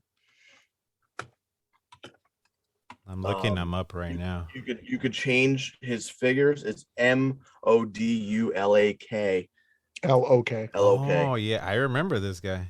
Yeah, and you could like change. He was only in like one cartoon. I think it was one of the He-Man She-Ra specials. But yeah, he could like interchange his parts and everything like that. I think I said that a million times. I don't know why I keep repeating myself. But that was the cool thing about a lot of the He-Man figures. There were some that had hair. I guess they call it nowadays flocked. They had like fur on them. There was that green guy that had a little bit of fur on him. Oh, Moss Man. Yeah. Funny thing about Moss Man, in that new He-Man, he's voiced by the old Skeletor. Oh, yeah. And he dies. Yeah. Well, don't spoil it for people. It's been out for like a year now, so spoiler alert. Spoiler alert, right? Whoops. I mean, it's literally the first episode. So anyway, they had a couple other things that I was kind of like, one of my favorite toys when I was a kid for He-Man figures was a guy named Cyclone, and he had this like little emblem on his chest, a little round thing, and it had like the solar system in it. And I remember that. He used to spin around, right? You could spin around. Yeah, and he was in like 2 episodes of the cartoon. He was a good guy, right? Yeah, he was a good guy. Yeah, Cyclone. Yeah, he had like a yellow helmet. I think he had like a blue face.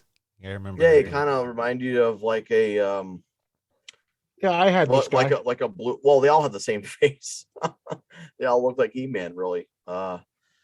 Except they just had a different. They always kept the same bodies, in these toys. I like the battle damage ones too. Remember the ones where they had like, I think it was He-Man and Skeletor. Like you would hit him in the chest and it would show like battle damage. Mm-hmm. I think that's the only Skeletor I could find, because I couldn't find a regular Skeletor. I only had the battle damage one.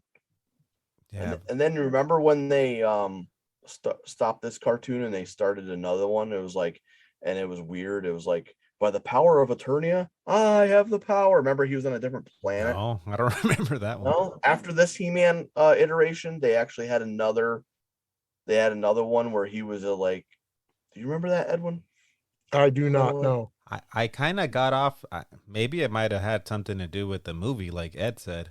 But I kind of jumped off of the He-Man bandwagon for the next figure line we're gonna talk about. I kind of just jumped the boat. I think it was like when you see the Titanic sinking after that movie, and you're like, all right, time to hop off.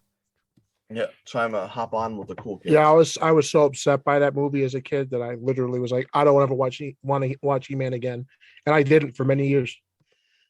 They even had a toy line for that movie too, but it wasn't. I mean, of course, it probably didn't sell as good. They're supposed to be doing another He-Man movie. I heard like a trilogy, but I've been hearing this for the past 10 years, and they still haven't produced one thing yet. Well, they've been working on a Voltron movie since 2005, so and see where that goes. And He-Man, I love the cartoon growing up. That's a cartoon that I regret watching in my adult years, because I tried to watch it about 10 years ago, and I was like, what the hell was I thinking as a kid? Like, this is bad. Like, bad. How many He-Man figures did you have? I don't know. I had a bunch, though, and I remember going to Mexico, because my family's from Mexico, and I took like a whole bag of toys, and my mom gave them to like all the kids there. Like Oh, these are, she's like, here, give them to them, and I was like, okay, like whatever. So all my He-Man toys went to my like family members and people in the small town of Mexico we live in. But that's I wow. think the last time. But I had a bunch. I remember that there was a super furry guy. Do you remember that guy? He looked like a bear almost. He was like super furry. Oh, He had like fangs, I yeah, think. he was a She-Ra figure. That was Grizzlor. Yeah. That was one of the bad guys, the Hordax horde. And then what was the guy with the Orko that he could Orko, spin, the right? magician. You pull the thing Yep. and he could like spin around. Mm-hmm. Didn't he have a sister or something on Orko? She-Ra? Wasn't there? Well, there was like a Orko type character, like a secondary character in She-Ra, and it was that little Lucky or no, that it wasn't that the little owl thing, the cowl or something. The little owl used to fly around. I remember seeing a And then female Orko. and then yeah, Madame Raz. There we go. But it Madame wasn't Raz. related to Orko. I also like. I think my favorite bad guy was it Hordak, the one from She-Ra? Yep. Hordak, Yeah, I thought that guy looked cooler than Skeletor. Oh yeah, it was cool. By the way, He-Man and Skeletor were top guys in my figure wrestling federation. They were like main eventers. And They were the Hulk Hogans. But yeah, but I renamed so He-Man because in my head I'm like, well, He-Man's not real, so he's not a wrestler. So I renamed him Max Powers. I was like, He-Man, he's Max Powers, and his finisher is Oh, you a don't have jackknife. a cool Mexican name like Corazon de Leon or something like that. It's Corazon. Corazon de Leon. Max Powers. You know what that means, right? Lionheart. Yes. Yeah, Good- I know. good Because I read Chris Jericho's book, man. Where do you think I got it from, pal? Well, you said cortisone. I'm thinking, is he Cortisone. Is he getting shots in the arm? What's going on here? Well, at least you were better at naming wrestlers than the guy who was gonna name Chris Jericho when he first got to Mexico, because they were gonna name him He-Man. Oh, nice. I didn't even know that. Did you read his book? You got to read that. Which one? A Lion's Tale. Okay, because I have the best in the world at whatever it's called, the best of the world at the best of the world something. I have it on Audible, but I haven't gotten to it yet. What would you say, Johnny O, is your favorite or one of your favorite He-Man toys? It was Cyclone. I had pictures taken when I was like 5, holding Cyclone in my hand. Like I just took that figure everywhere. And I think it was just because of the color, the yellow and the blue together. And it was like, I think that was the theme for my uncle and aunt's house too. It was like blue house with yellow. No, it was a yellow house with blue shutters. So it was almost like, I think, I don't know, that color combination of yellow and blue together. And then In this Wrestle Talk news, What the hell? Oh, I'm sorry about that. Hold on, let me push this again. Hold on. We'll do it live. Okay. We'll do it live. Fuck it. Do it live. I'll write it and we'll do it live. Fucking thing sucks. All right, go on, Johnny. That wasn't me. It was Metal Ed over here pressing buttons. Well, This is somebody what we somebody sent me a message and it bled through for some reason, so I went to shut it off. Are you on Tinder while we're recording this podcast? Tinder? I don't know what a Tinder is. I'm married. A dating app? Yeah, like I said, I'm married. We're all married. Anyway, what about you, Ed? Do you have like a connection to a specific figure from the He-Man line? Yeah, so I don't know why because I hated him in the cartoon show, but I really liked my Skeletor figure. It was just, maybe it was just the color. Purple is one of my favorite colors. Wasn't he bluish? No, the one I had he was very purple. I don't know if it was an offbeat, because they used to do that. They would have. Oh yeah, he had light blue skin with purple hood and clothing. Okay. Yeah. So I had the purple Skeletor, and he wasn't a wrestler in my federation or anything, but I used to have him kick all my other toys' asses. I'll tell you that, because he was just this giant skeleton. I always thought he kind of looked like an avocado in the face. Yeah, a little A little bit, I can see that. The only person, and the reason why I think I used him more was because I didn't have the full-on transformed Mumra, so he was my bad guy for the Thundercats and the Silverhawks. Nice. Another cartoon I never watched. Silverhawks. That's going to be in my honorable mentions. All right, so let's so that was He-Man. Let's get to our number 2 pick here.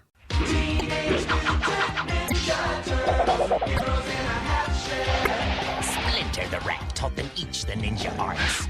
Donatello, master of the staff. Leonardo, the katana blade. My God. Raphael, the Don't sleeve. throw this at home, kids!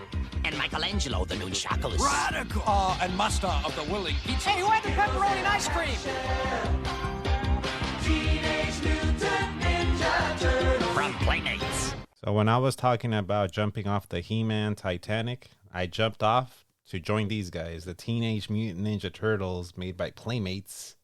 Start with you, Metal Ed. What memories do you have of the TMNT figures? Man, the first turtle I got was my favorite, Michelangelo. It came with these little plastic nunchucks that didn't move. But you could pull him in and out of his hands, if I remember correctly. Michelangelo is my favorite, still is my favorite. He's just a party dude. He reminded me of my oldest brother. I eventually got all 4 of them. I used to mess with my brother because we were into the turtles at the same time. So he was always a Leonardo guy. Another Leonardo guy? He was. I had a couple of people on this podcast, and they both chose Leonardo. I'm like, nobody likes Leonardo the most. Come on, my brother did. I'm a Raphael guy myself. Yeah, Raphael's acceptable, but Leonardo. But all right, Leonardo, right? The goody two shoes, too sweet. But you baby face. But you were a Mikey. You were a Mikey guy. I was a Mikey guy. Yeah, Mikey. I was obsessed. I went as Mikey for Halloween that year. It was 1987. So I was 6 years old. I went to see the movie in the theater. It was one of the very few movies my dad actually took me to see in the theater was the Ninja Turtles movie. I thought they did an okay job. I just thought Casey Jones was a little much. Even now, I watched it recently, and it was like Casey Jones in the movie is not Casey Jones from the TV show. Not even close. Well, the thing is with the cartoon and the comic book, they're two different things. The comic book came first, but to make it more kiddie, Playmates and Fox had to kind of go together and kind of make a kid-friendly cartoon. So they did create certain characters just for the cartoon, which didn't emulate or were never in the comic. But Casey Jones obviously was in the comic. The movie, the original live-action movie, was more closer to the comic book than any of the other iterations. What was Metal Ed? You said your first figure was Mikey, right? Yes. What was yours, Johnny O? Do you remember? I don't remember the first one. I just remember I could not find a regular Donatello and a regular Michelangelo, so I ended up getting the one with that had like a wind-up thing button. So Michelangelo, I forgot what. Breakdancing Mikey. No, it wasn't the breakdancing. He did something else. Oh, I think he spun his nunchucks or something like that. Oh, I had the breakdancing one as well. It's very similar. But then I had the Donatello that swam in the water, had like fins for feet. Oh, I remember that one. But I had the regular Leonardo and I had the regular Raphael. I think I got Leonardo and Raphael for Christmas. I think that's what my first 2 turtles were because I got them at the same time. And I remember, I think, of course, Krang was my favorite toy, though. And I loved Krang in like the cartoon. And I didn't even know about the comic then, when I was younger. So I just knew everything about the cartoon. And then, I didn't know it was based on a comic book. Did you know that Uncle Carl was Shredder when you were a kid? Uncle Carl? From Fresh Prince of Bel-Air. Really? You didn't know it now? He was the Shredder voice? Yeah, he was the voice of Shredder. No, I didn't know that. Yeah, I didn't know that until a few years ago. Kind of like blew my mind. Uncle Phil was Shredder. Huh. Yeah, the whole time. It was him the whole time. Do you have a Krang voice since you brought up being a big fan of Krang? I'm going to get those turtles. That's awful. I don't know. It's terrible. It was more like, get them, local sake. Yeah, get them, local sake. Oh, yeah, that's what it was. Yeah. I just remember Shredder, why haven't you completed my new body? Ah, but I have. And I just remember that. Yeah, my first figure was Donatello, the basic Donatello. And I still remember when I got it. Was he your first favorite turtle? Was he your favorite? No, I think he was just there. I don't think Michelangelo was available. I got it at a flea market. We used to go to a flea market on Saturdays, and I would always go to the guy that sold Ninja Turtle figures, but I would never ask my mom to buy me the figure. I would just go look at them, and then go back and join them. I think I did that for weeks. And then one time, like I would like, can I go look at the figures? And I would just go look at them. And my mom walked up and was like, "Do you want one?" I was like, "What? You're gonna buy me one?" And then I picked Donatello. So it's a cool memory I always have of my mom because I never asked her. Did you have a lot of the turtle figures? Yeah. Then after that, she kind of opened the floodgates because then after that, I always wanted a figure. Like I expected a figure. Like, all right, you bought me one, so that means you're gonna buy me one every time we go now. Well, they're cool because they're like what, $10, I think, under $10 at the time. But now you go look at figures now, which no kid plays with action figures anymore. I don't ever see anybody. I know one. He lives upstairs. Oh yeah, isn't he 14? He's 14. Oh wait, hey, that's about the age I saw. I bust his balls and say, "Stop playing with your dolls," knowing full well they're action figures. Yeah. You know what? The interesting thing was too that the toys don't look like the cartoon. No, they were different color schemes because the toys were, like he said, after the comic book. Yeah. So they modeled the toys after the comic book, but then they tried to sell you the toys as for they were from the cartoon show. Yeah. And as a kid, I don't think I was ever like, well, these aren't accurate. Like I didn't care. I was like, these are the turtles. Nobody cared. Yep. And I always tell people, if you want to really punish your kids, have them play that first Ninja Turtles game for the NES. No, it's horrible. That water, the water stage. Yeah. Oh yeah. You have to get through that water stage in under 30 minutes. Yeah. Without losing a life. If you do that, you're not grounded. Yeah, do that. Yeah. That's a good idea. You have kids? No, I don't. Oh, when you do, if you ever do, man, you got to get them that water stage. That's That's pure torture. That's one of those games where they coined that term, Nintendo hard games, right? That is the actual standard. I belong to the over 30s NES group or Nintendo over 30s group on Facebook. And every time somebody brings up the hardest game, they always talk about two of them. Ninja Turtles, Mike Tyson's Punch-Out. And more people have beaten Mike Tyson's Punch-Out than Ninja Turtles. The Mike Tyson Punch-Out is just like a timing thing, right? Well, there's a lot to it. Mike Tyson will hit you once and knock you down. You got to like memorize, right? The patterns and... Well, there's certain patterns to memorize, but it's more, what do you call that? Reaction time. Right. So sometimes there's a pattern involved, but mostly it's like, oh, he just blinked, let me move. Oh, it's like a Metroid game, how you have that one little second to press the button to parry. Right. It's a timing thing versus, Ninja Turtles just being like, oh, you thought you were good? You. Yeah. So it's just unfair. It's like not even right.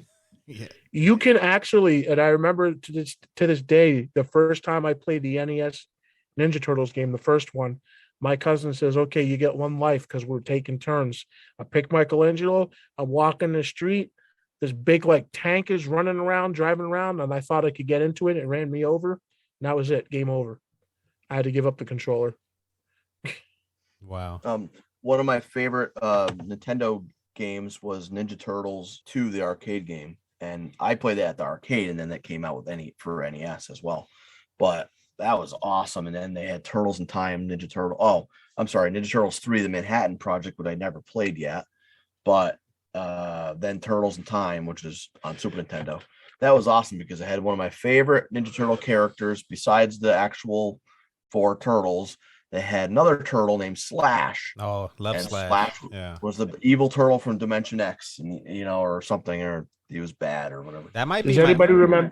Oh, go ahead. I was just gonna say that was my favorite, I think, toy from the Playmates figures. As far as a bad guy, Slash. He looked so cool. He looked cooler. He didn't look like how he looked in the cartoon. Because if you remember the cartoon, he kind of looked like a dork. But in the figure, he looked cool. Does anybody remember Usagi Yojimbo? Oh, Yep. Oh, yeah. he's a top Usagi top Yojimbo. 5 guy for me too. I love the rabbit. Samurai Right? Rabbit. He's the rabbit, the samurai rabbit. I loved that character. I believe I had that action figure as well. We used to have. I wanted that swimming Donatello one because I used to take baths with my action figures, and he could swim. So I figured it'd be cool to have. Oh, like he would actually swing his arms like in a swimming motion? His legs and arms would actually swim. Yeah, you'd have to, yeah. Would actually move. Yeah, I don't remember those that well. Yeah. But speaking of Usagi Yojimbo was actually a character created by Stan Saki and is actually still a character. He has a comic book, and they're making some kind of Netflix series soon. But he's been around since the 80s, and they just did like a crossover in order to get him on the show, and then they made a figure of him. But I had the Toad, one of the Toads. Do you remember the Toads? There was like Napoleon, Bonafrog, and yeah. And yeah, I don't remember which one I had. I remember thinking there was it like wasn't as 4 of cool. them, I think. Like Yeah, it was just as many frogs as there were turtles. and there was a rival. Their rival was Leatherhead, the crocodile. Leatherhead, who was in Turtles in Time, and one of the bosses in Turtles in Time. Yep. Wounded Shell. Bury my knee at Wounded Shell. That was the name of the level. I still remember. King of the Swamp, I guarantee. All I remember is Big Apple, 3 a.m. The first stage. Do you remember in the show after they turned Baxter into a fly, they actually introduced his twin brother Barney? No. Barney Stockman. No. Yeah, look it up. Baxter Stockman has a twin brother named Barney, and they were like, "Dude, you're not a fly anymore." It's like, "That's Baxter. I'm Barney." and Johnny O brought up the surf Michelangelo, right? The one with the surf outfit. Did you bring that up? Or which one? Mine was like one of those motorized ones, like Donatello, like a walk-up thing. Well, I was just gonna say that there's a company now. I don't know if you're familiar with this company called Super 7, and they're re-releasing those Playmates figures, but like revamped, pretty much remastered versions of them. So they look more articulation. They have different heads, more accessories. They're pretty badass. They're just remasters of the old figures. Huh? I didn't know that. Yeah, so I bought a few of those. I don't know if you've seen the NECA, familiar with NECA. They released like the cartoon turtles, and they do look like they're straight out of the cartoon. They're really awesome. Have you seen any of the cartoons recently? The last, I think, iteration of the cartoon. No, and before that was they actually had the old turtle cartoon meet the new turtles. Oh, I saw so that. They actually had a crossover. That looked cool. I have the DVDs for the original, and I want to watch them, but He-Man scared me, I think. Like, I think I want to leave my memories of the turtles as they were. Nostalgia in the past. Have you watched any of the ones where they look like, steroid football players? Like the new movies? They're huge. They're like, the new movies with the Michael Bay. Yeah, I saw those. I thought they were okay, but they're not as good as the original. I like the way they look. Yeah, me neither. I watched them, didn't like the way they looked. They're too jacked. Turtles are supposed to be stealthy. And besides, Donatello will always be Corey Feldman to me. Which he did the voice, Bossa right? Nova. Chevy Nova? Was that part 2 or part 1? Part 1. Right in the beginning. After they kicked the foot soldiers, which, I get why they did it for the cartoon, but man, turning the foot soldiers into robots is pretty stupid. All right. Well, that was number 2. We're going to go to our number 1, but I was wondering if Metal Ed can do me the honors. I was listening to one of the podcast episodes, and you have a pretty good Lord Alfred Hayes promotional consideration. Promotional consideration paid for by the following. You gotta love new WWF figures with real wrestling action. Jake the Snake Roberts versus the $1 Million Man, Ted DiBiase. Yeah. DiBiase lands $1 million punch. Match Hulk Hogan against the Macho King Randy Savage. Oh, yeah, my elbow smash will finish Hogan, guaranteed. Hogan slams him again. Match Andre the Giant against the Ultimate Warrior. Andre will squash the Ultimate Maniac. WWF figures so close to the real thing, it's like being in the ring. So even though I played the Hasbro commercial, I just put at number 1 wrestling figures. We can just talk about all wrestling figures, whatever falls under that umbrella. So obviously for me, the Hasbro ones will always be number one. Those are the ones I collected, highly collected. I had the ring. I had my figure Federation, Bret Hart, Mr. Perfect. Those were two of my top guys in there. I mean, I just love these figures. I love the Demolition. Smash, a tag team wrestler, but in my figure wrestling federation, he was like a main eventer because I was a big Smash fan. We're trying to get Smash on the podcast. Barry Darstow would be an honor to have double axe handle Smash, I think. Well, it's in the name of the podcast. I think hopefully he does it just on that. Yeah, just on that alone, yeah. What about you guys? Let me ask you, Johnny, when you think of nostalgic wrestling figure, what's the first figure that comes up? Hasbro figures. Those Hasbro figures were my first wrestling figures I had. And when they came out with those Jakks Pacific ones and they were taller and everything like that, I was so disappointed because like I would get one, my first one, or I think it was Stone Cold Steve Austin. And I was like, what the heck? They're not even the same size. You can't even use these with it. I was so mad. So then I had to get all those, but I didn't. I couldn't always find them because wherever I lived in the, Connecticut area, these kids would get these toys, the popular ones before us. So there was always the crappy or, the low, left over, and I'm like, oh, I don't want that one, which I'm not going to name any specific because I don't want anyone to be offended that if I don't like their figure. I'm trying to do a podcast here. I want them on my show. You don't want to burn a bridge. No. So, but there was so many, Jake the Snake. I mean, I always use Jake the Snake because that was one of my favorite toys. Roddy Piper and Hogan. I didn't get Andre until I was almost like done playing with them, so I never had Andre until late. But there was just so many, man.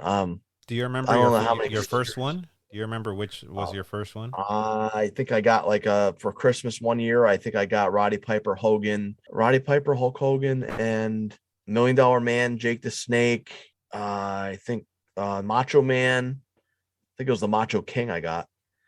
And who else did I get? It was all at one time. So I had to, until I got more figures, I had to make matches just around them, and we'd make these little belts because we didn't have championship belts until my grandparents bought me the wrestling ring that came with the world championship belt. But I actually made my own belts with, what do you call it? I took a pair of jeans and I cut them to the shape of a belt, like little, so they could fit around the wrestler's waist. And then I took a quarter for the world title and I super glued it onto it. And I used a paper clip to clip it to their waist. Damn, you weren't kidding about the creativity. Yeah, that was. My brain's fried now, so I can't think of anything. But yeah, that was that. Oh, you know what? Before the Hasbro figures, I'm sorry, my first figures first because I asked for those Hasbro figures. I got the Galoob WCW figures, and that's what I got first. I had Sting, I had Ric Flair, I had Arn Anderson.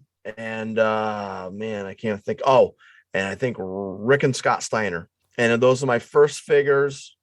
And then after that, then I started getting the WWE figures. But what about you, Metal Ed? What figure line of wrestling figures pops up first? Well, I don't know about the line, but the first thing I think of is sticking my thumb up Roddy Piper's ass. Oh, so you're talking about the thumb wrestlers. Yeah, I had a thumb wrestler, Roddy Piper. I had Roddy Piper. My brother had Hulk Hogan. And we used to fight with them, and I always had Hot Rod. Did you have the war to settle the score? We did not. He lost his Hulk Hogan thumb puppet. So every year, Roddy Piper won. Roddy Piper won. And so every year, we would put the Roddy Piper inside the box with all of our Christmas decorations. And for a decade, from 1985 to 1995, my brother and I would always have a race when we're putting up the decorations and stuff. Who would find the Roddy Piper thumb figure first? And one year we lost it, and that was that.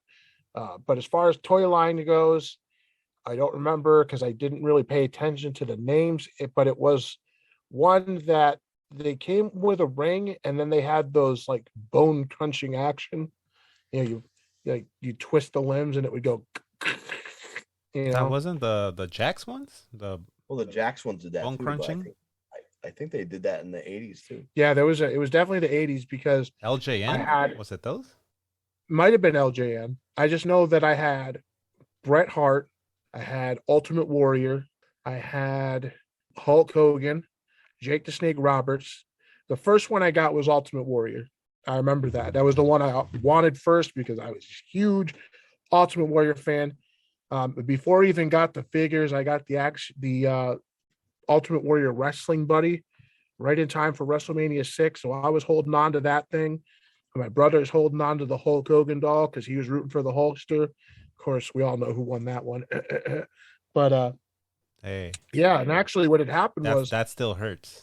That still stings. my brother had actually gotten the Warrior one, and I had gotten the Hulk Hogan one, and we swapped. I said, I don't want this one, and he's like, I don't want this one. So we swapped. And so I had the Warrior wrestling buddy, and he had the Hulk Hogan wrestling buddy. And I remember being pissed at him for something. I don't remember what it was, but I took a knife. Excuse me. I took a knife and I slashed the Hulk Hogan's wrestling buddy's face. Oh, and he was so upset. And my father took a knife and slashed my Warrior's face. Well, my mom came home and showed them both together. You couldn't even tell that anything had happened. I don't know what happened to my Warrior wrestling buddy, but I know that when Hulk Hogan joined the NWO, we took a black marker and we colored in the beard, and we colored his yellow shirt to black, and my friend painted an NWO logo on it, and we took that to the In Your House Degeneration X pay-per-view. You sick bastard. Yep, we're outside. We're outside of that pay-per-view, handing out NWO flyers. I'm standing there with the modified Hulk Hogan wrestling buddy, my NWO T-shirt. I had my hair done up like Scott Hall with a ponytail with like one strand just the sticking out in Superman, the front. the Superman strand. Yeah, I had that. I had a toothpick in my mouth. I was talking like Razor Ramon. I was like, "Hey, you guys want some flyers, man?" You know, that was a good one. Well, you guys want some flyers? Well, he probably Doing spoke. He probably spoke as much Spanish as you did. Actually, I think I speak more than him. Matter of fact, I remember he came to Six Flags, but it was called Riverside at the time. Him and Sean Waltman. It was supposed to be the Undertaker. Undertaker couldn't make it for whatever reason. So as consolation, we got Razor Ramon and 1-2-3 Kid. And I walked up to Razor Ramon and I said, "Razor Ramon, ¿cómo está?" And he goes, "Hi." And I said, "¿Tú no sabes español?" And he just looked at me and I said, "You don't speak Spanish?" He goes, "Yeah, I speak Spanish, man. I knew what you were saying. You want an autograph, man?" Damn, he still kayfabed you then. Yo, he kayfabed the hell. I mean, what? It's 1994, 1995. But you know what? As a dumb kid, I actually thought he was Hispanic. I was like, well, his Well, name he is looked Razor the part. Ramon. Yeah, he's Hispanic. He looked the part. Unlike Rick Bogner, who did not look the part. He looked Middle Eastern. Right. Oh, the Poor fake guy. Razor. Fake Razor, yeah. Hey, very good. Yeah. Sehr gut. Yeah. Remember that? Yeah. Metal Ed, you brought up the wrestling buddies. I just now got two because my wife bought them for me, but those I feel like they weren't even in my realm of possibility of owning them. But they're really cool. There's never. I know they've been replicated and imitated, but those are like another level of quality. Those wrestling buddies. They sure were. WWE at one time actually cared about their fans, especially the children. So you could get, yes, they were replica title belts made of styrofoam, but you got them for like $5. Now even those are like $50, and the replica belts are in the hundreds. When I went and saw In Your House Degeneration X, I got second row seats for $20 per person. $20. Wow. Second row seats now are in the thousands. Yeah. For a pay-per-view. You know what you could have done too. What I used to do at the house what do they call them? The house shows, the live house events. Shows, yeah. Here in the LA area, my friends and I would go and buy like the middle section, and then we would sneak down to the bottom seats and just. Oh, we've done that. Yeah, we've done that. Those seats look empty. Yeah. I don't think we've done that. I'm sure they're more strict with that nowadays. Well, I remember there was one time where there was 5 of us and only 2 of us made it. I was one of them. Because what happens now is you go to the bathroom and they say you leave the arena for any reason. When you go even to sit in the middle section, they ask you for your ticket stub when you come back. And so we had jumped over the railing. My friend made the mistake of going out to try and come down and say, "Oh, I was in the bathroom." And they said, "Well, where's your ticket stub?" "I don't have it." "Well, then you can't come back into the arena at all." So that was harsh. It was. He had to sit outside. Same thing with my friends. It was dog eat dog. Like, hey, we're gonna try to make it, but if you don't make it, oh well. Sucks to be you.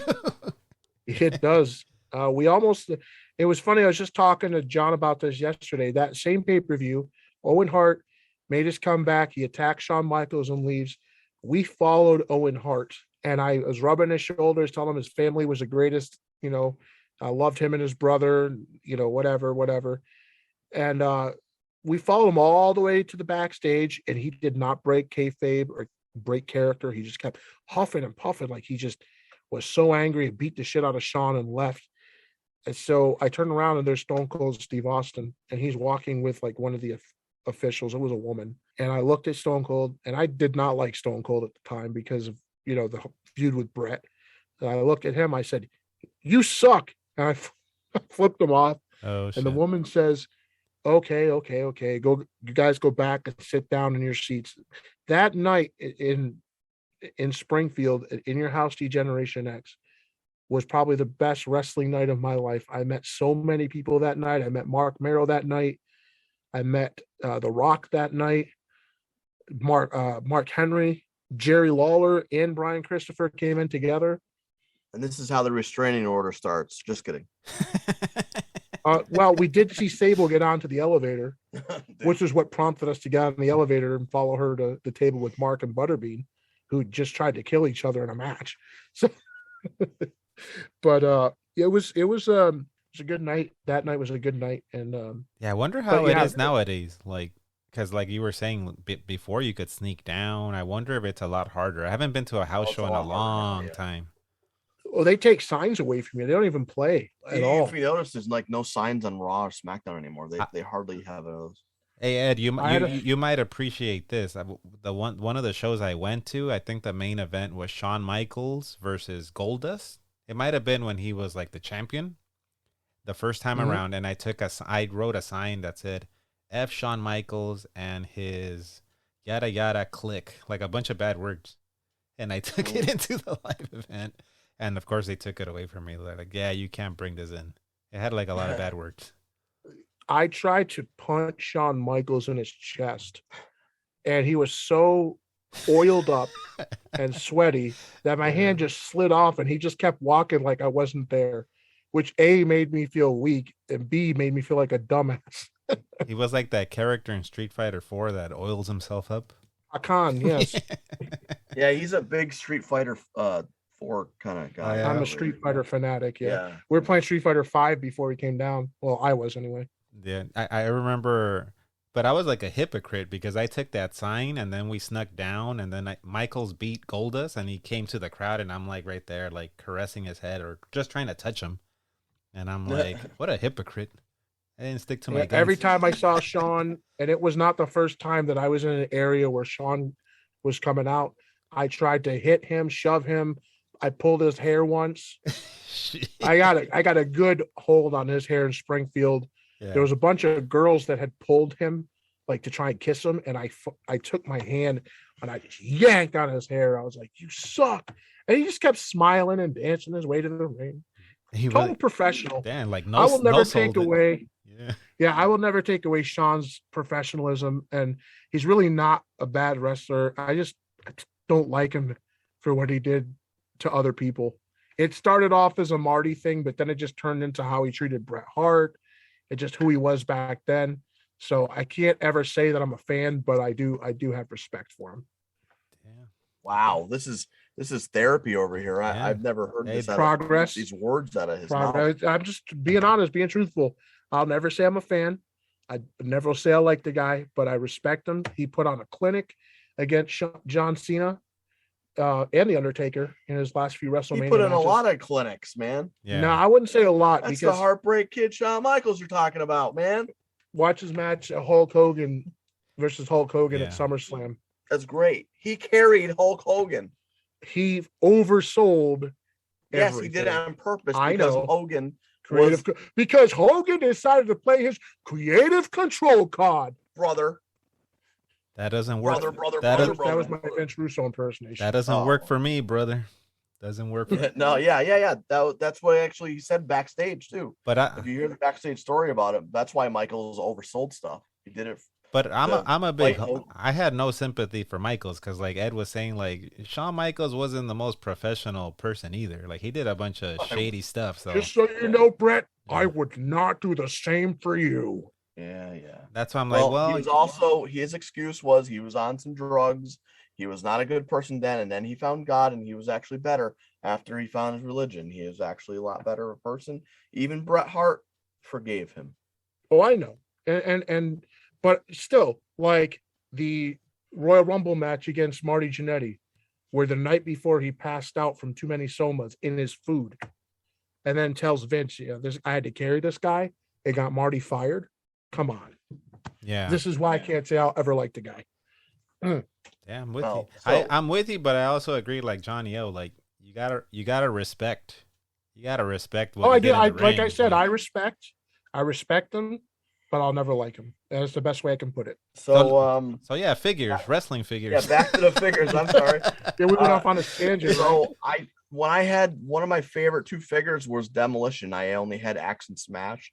I didn't have Crush, but I remember they actually came with the little black helmets. Yes, I had those. Yeah. Yeah, the face masks.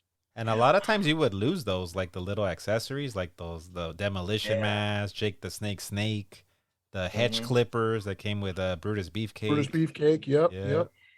Yep. I had that one. The nightstick. I think Bossman came with his nightstick. He sure did. I always kept those. I have that one still. My first figure, I still remember it was the Macho King. That was my first ever one. And I remember Crown put on his head and everything. yeah, I remember that one because I asked my mom. I think it was like $6 or $7 at the local, like it was like Woolworth or Newberry, which was kind of like I don't know if you guys have Rite Aids or CVS's over there. We have those here, yeah. And we have Newberry Comics. Yeah. So I remember asking my mom, "Can I have like $2?" Because I had like $4 or $5, and she gave me the $2. Walked over to the store and bought the Macho King. I was about like 8 or 9 years old, which now that I think about it, I walk like a mile. I don't know why my mom let me walk a mile down Los Angeles streets to go buy a Because she trusted you, mijo. That's why. Yeah, exactly. Yeah. So that was my first one, but love those Hasbros. Let me tell you something. I appreciate you buying my figure, yeah, clown and all. You dig? Thanks much. What else did I want to say? Yeah, wrestling figures were one of those things where I think I played them a little like too late into my adolescence. Like I almost had to like wean myself off of it. Like I was like it was crack or something because I love like. Can you guys hear my dogs? Sorry about that. My dogs are barking. No, it's okay. No? We hear it, but it's okay. It's okay. I would build like SummerSlams, WrestleMania cards, and I would lay out the cards on the carpet, the figures. Like, all right, Macho Man versus Max Powers, aka He-Man. Like, I would lay out storylines, and I think it got to a certain point. I might have been like 14, maybe 15. I was like, I think I'm too old for this. Like, I don't think I should be playing with toys anymore. And I remember now. Go ahead. Sorry. I'm sorry. Oh, go ahead. I was gonna say, well, with all the nowadays with the inclusivity, with everybody, like there's like a lot of people like talking about race and stuff. Now, were you ever disappointed that they didn't come out with more Mexican figures and stuff like that? No, I mean the only guy was Tito. That's the only guy I remember being a Mexican Max wrestler. Moon, K-Dog. He never even appeared, did he, on TV? Yeah, Max Moon was on TV. But as the Conan version? Yeah. Well, when I think Conan did Max Moon, I think once. I think he was. I don't remember. I always remembered Paul Diamond as. Yeah, I know Paul Diamond, and then they had somebody else, I think. And then I think if I look it up, I am not going to look it up now, but I think Conan had something to do with it, or they wanted him to after. No, he did it. It was his idea, right? It was his idea. He did it like maybe once or twice, and he did not like the creative direction they're going in. And that's when he had this falling out with Vince McMahon, and he went to WCW and just started being Conan. Arriba la raza. Arriba la raza. No, but I didn't care. Like, I had Tito, and I was a big Hulkamaniac. I loved Hulk Hogan. I'm just saying, because nowadays we have a lot of that going on, and I just wonder how you felt then when you were younger. If they, but you don't care how I feel about them not having any Puerto Rican wrestlers. Nope, I don't. Was Savio Puerto Rican? Savio was actually Puerto Rican. Yeah, Savio Vega, whose name is we share the same last name. His name is Juan Rivera, I believe. Oh my goodness, Savio Vega, another one of my favorites. But I think it had to do with like what Johnny was bringing up. I think I gravitated back then always to anytime there was a Hispanic wrestler, I was like, oh, I like this guy. I like this Tito guy. I saw when Rey Savio. Mysterio came out, was that the greatest thing you've ever seen, Rey Mysterio? That guy was like mind blowing. Like just what he did in the ring. I was not even him being Mexican. I was like, I had never seen anybody do the stuff he's doing. The whole lucha libre style, that's what gravitated eyes at WCW at first. Were you able to watch Mexican wrestling like AAA or anything like from Los Angeles before you knew who Rey Mysterio was? Yeah, before WCW had Rey Mysterio, you knew who he was. I didn't know who he was. Like when I would watch AAA and they had CMLL on like the channels over here, I knew like Octagon. I knew who Conan was. I knew Cibernetico, which later went on to, I think he wrestled at a Royal Rumble in WWF. There was a Pentagon, which I think is the dad to the one that's in AEW now, Pentagon Jr. Yeah, all those Vampiro. I remember seeing Vampiro. All those La guys. Parca. La Parca. Oh man, that's one of my favorites. La Parca. I like how you pronounce it. You pronounce it great. La Parca. La Parca. He pronounces in his Spanish how I you know. were I like how you were pronouncing your German. Yeah. But you know what? Sehr good. But being a Mexican American, it's funny because sometimes you pronounce stuff the way you're supposed to, but then there's other words you say that it should be pronounced in Spanish. Like Los Angeles should be Los Angeles, but I say Los Angeles. Well, they call it Spanglish. Yeah. You got a lot of American Hispanics speak Spanglish, and my family, being over here from Puerto Rico, they mix up the English and Spanish. So they're Spanglish. They say things like, instead of paper toilet toilet paper, they call it paper toilet. Yeah. Hey, you go to the store and get me some paper toilet. Some what? Paper toilets to wipe my ass. It's toilet paper. Oh, paper toilet. Back to the figures. Yeah, I was just saying that, like, I think at 14, 15 still playing, and I had to wean myself off. I even remember one time building my whole card, like, ready to start my matches, and someone started opening the door, and me scrambling to put them all in a bag and throw them in the closet so they didn't see me playing with toys. How old were you again? I think I was like 14. I was in middle school for sure. Yeah. But I was already like, I think I'm too old. All right. But I did that one time. I was like 14. I think this is the last time I ever played my figures. I was hanging out with an older guy, because I didn't have many friends. So I was hanging out with my neighbor who was like 30. I was 14 or 15, and he would junk cars and do all these, cool things. He would have a monster truck at his house, and we'd all just hang out over there. And he did a lot of stuff. He was like a big brother to me. And, so him and his wife were coming in my house, and I was playing with my, another thing we didn't talk about real quick, but Marvel action figures. I had all of them on the kitchen table, and this was such a good friend of our family. They would just walk in. They wouldn't knock. They would just walk right in the house.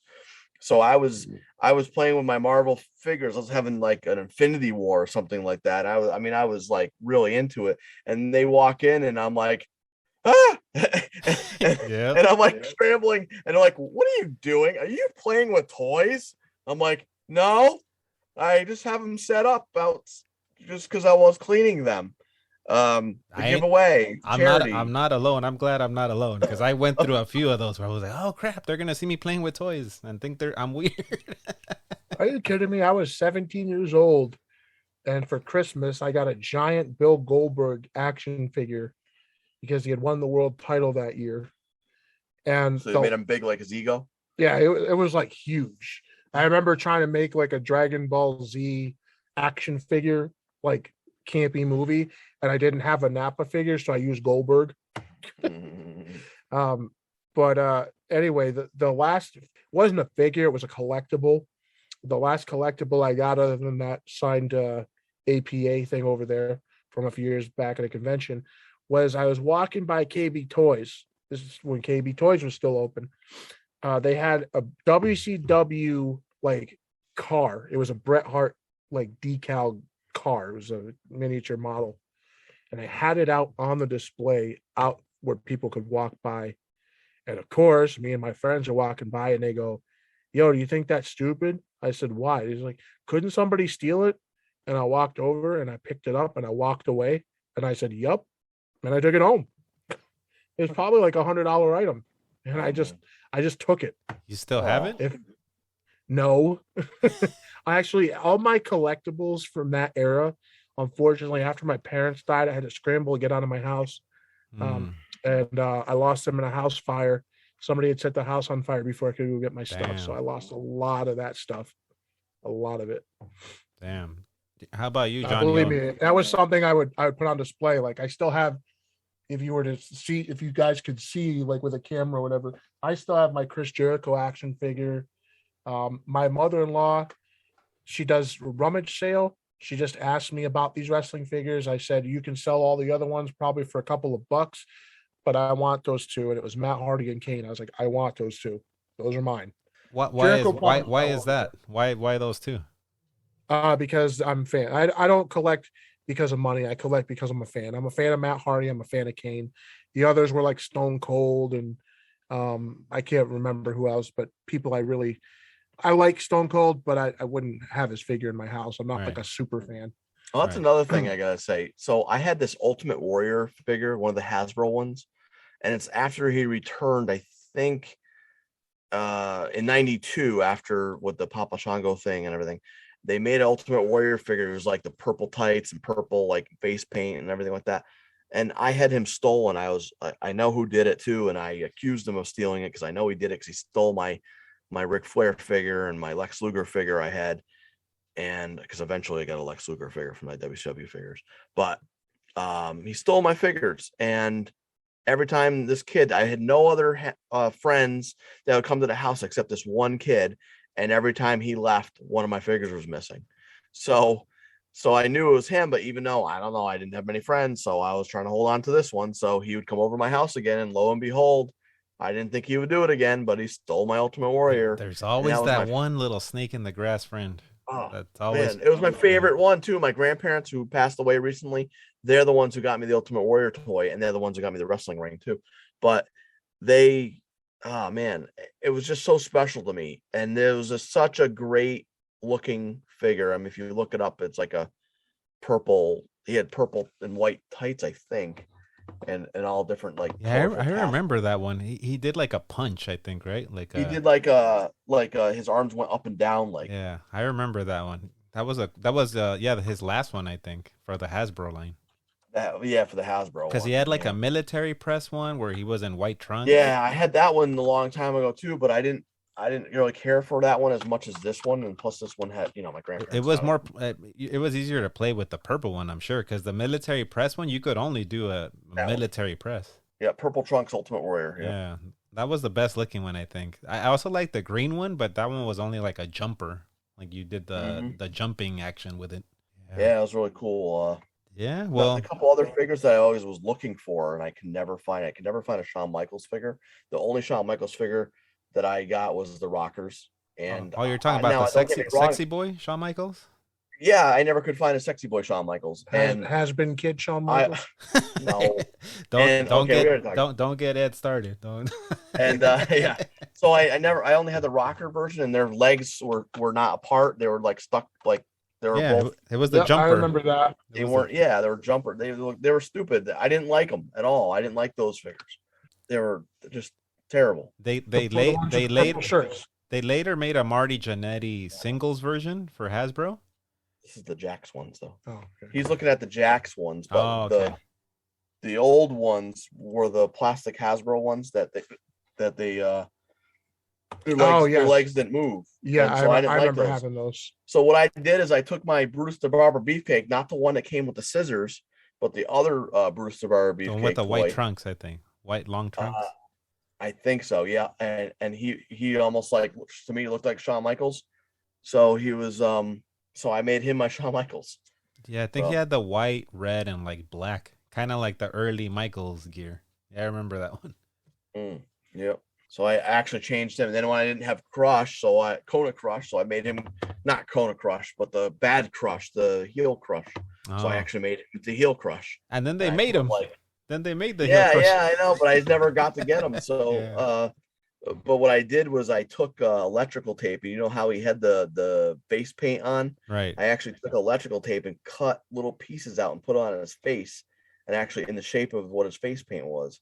So I actually was trying to like make my own. Johnny O is serious. Oh. Man, I wish I had you as a friend growing up. But let me ask you this, because to me as a kid, there were kids that played with toys differently than me, and I was picky about how I played with toys. Like, I didn't like the kids that would just bash the figures together. I'm like, nah, that's that's Neanderthal stuff, man. We're playing. Let's make this realistic. I don't know if you were the same. I'd put their head. I'd put their opponent's head under their arm, and I'd go back for a DDT. Yeah. And I'd roll them up for pins, and I put them in I put their legs together to make a figure four leg lock submission, and I'd if they were on their stomach, I take the other wrestler like Bret Hart, and I would stand above him, and I take his leg up, and I do like the sharpshooter. As you should. Obviously, their legs. Yeah, you know what I mean. As you should. But then I remember playing with a kid, and he's like, "Oh, can I play with you?" Yeah. And then he just started bashing my toy with his. I was like, "Nah, never mind. I don't want to play with you. Yeah, I don't know how to play with toys." I second that motion. Yeah, I was the same way, man. I was like, what, you don't play that way? What are you, idiot? Get out of here, you Neanderthal. You don't know how to play. My dad was a welder, and he actually made me a steel cage for my wrestlers. A real steel cage. What? To go for my ring. I'll say again, I wish I had you as a friend. Yeah, thank you. And my dad always told me to grow up. So when I was 14 or 15, if he caught me playing with wrestling toys, he probably would have taken them and thrown them in the trash. Oh, man. So that's why I kept mine. When they moved my room to the basement, I had all my WWF action figures up on a shelf and stuff, and took good care of them, but I didn't really play with them after like maybe 14 or so. Right. But when I did play with them, I mean, I tried to get everybody like you guys to do their moves and special moves. And me and my brother actually would call the matches. Yeah. We'd be doing the play-by-play, and it'd be like, "Oh no, Bret Hart from the top rope." And my brother'd like, "Oh no, Tito Santana with the counter." Yeah. Creativity.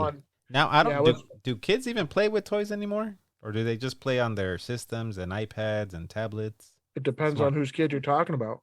You said your kid plays, right? My nephew, he plays with his action figures. I don't say he plays with them. I think he more uses them as a like a security blanket. Because most of the time I'll find his action figures all over the bed. So I think he's just like playing with them a little bit, but then leaving them and then falling asleep with them and stuff. You got to get him a wrestling buddy now. That would be the perfect one. He has a wrestling buddy. Oh, he does? Yeah, they wrestle a lot. You know, they actually make wrestling buddies where you can actually put your own body or face on them. Oh, really? You can actually get like those yourself. Funko Pops? You can actually get yourself made. Yeah. So for once in my life, I'd be a made man. You'd be a made man, but nobody would want to buy it. I would. That's the only person that counts as me.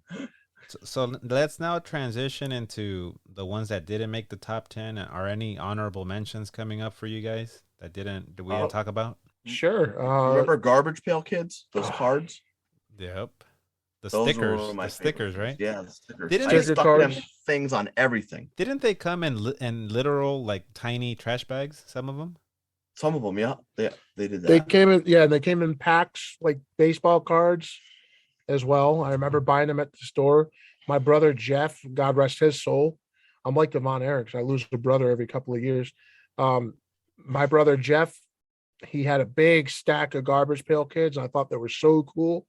I was in kindergarten, and I took them to class. And my teacher took them away.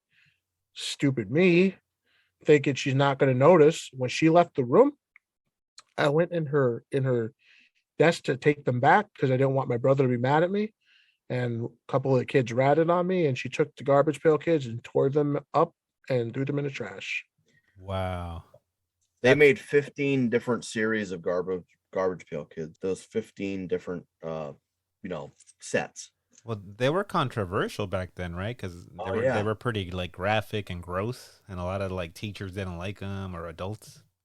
Oh yeah, they were. You were a badass if you had those. Same thing with the trash trolls that followed suit. They were like the treasure trolls, but like the Garbage Pail version. It's funny, you always know somebody with like somebody's like a Lindsay. You always know Leaky Lindsay. So then like you're at school or something like that, and then you know somebody named Lindsay, and you're gonna start calling her Leaky Lindsay.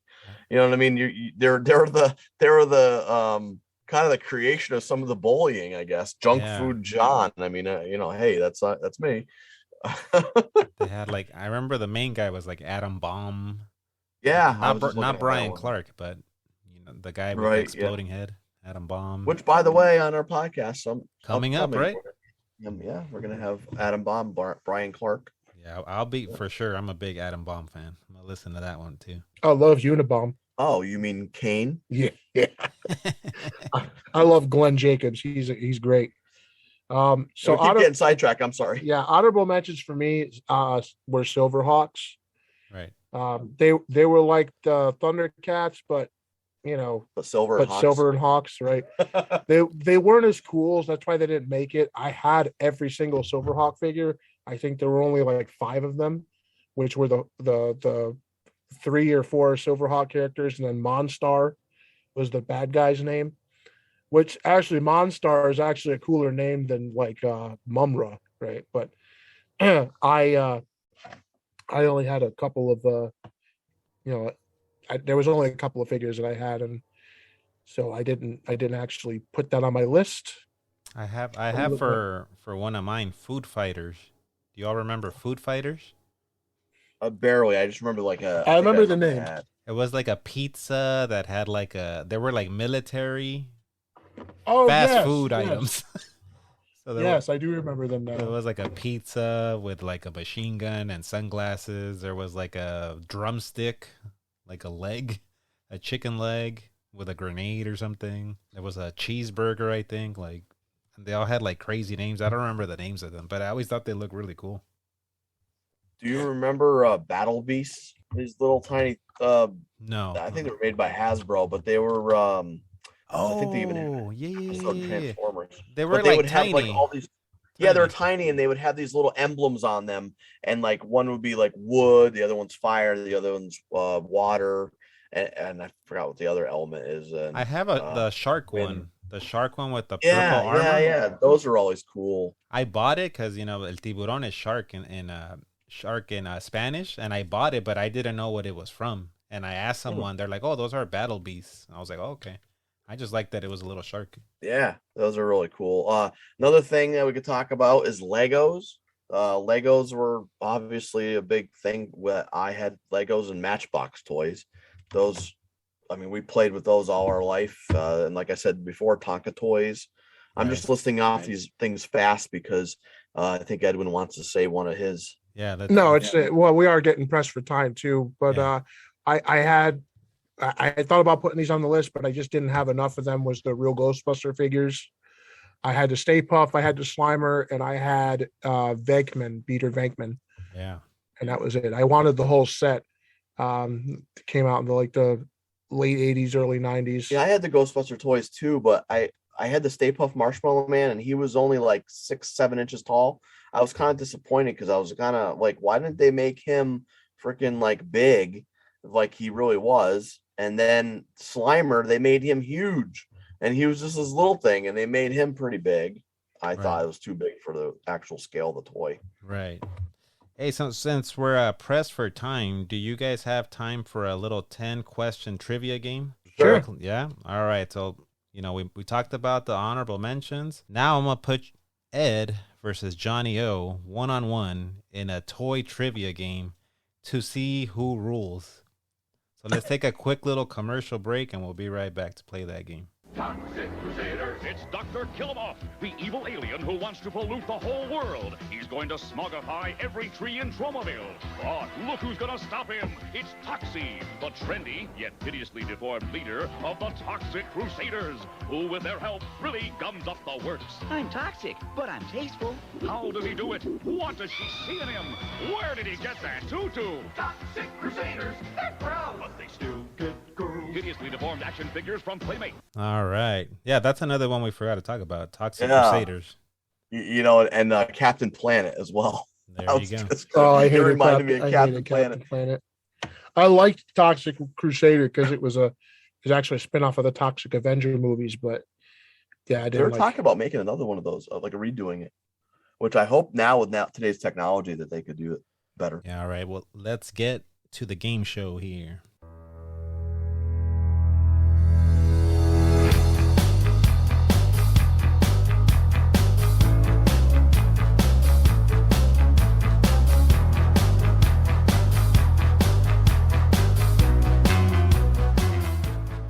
Metal Ed, do you know your toys?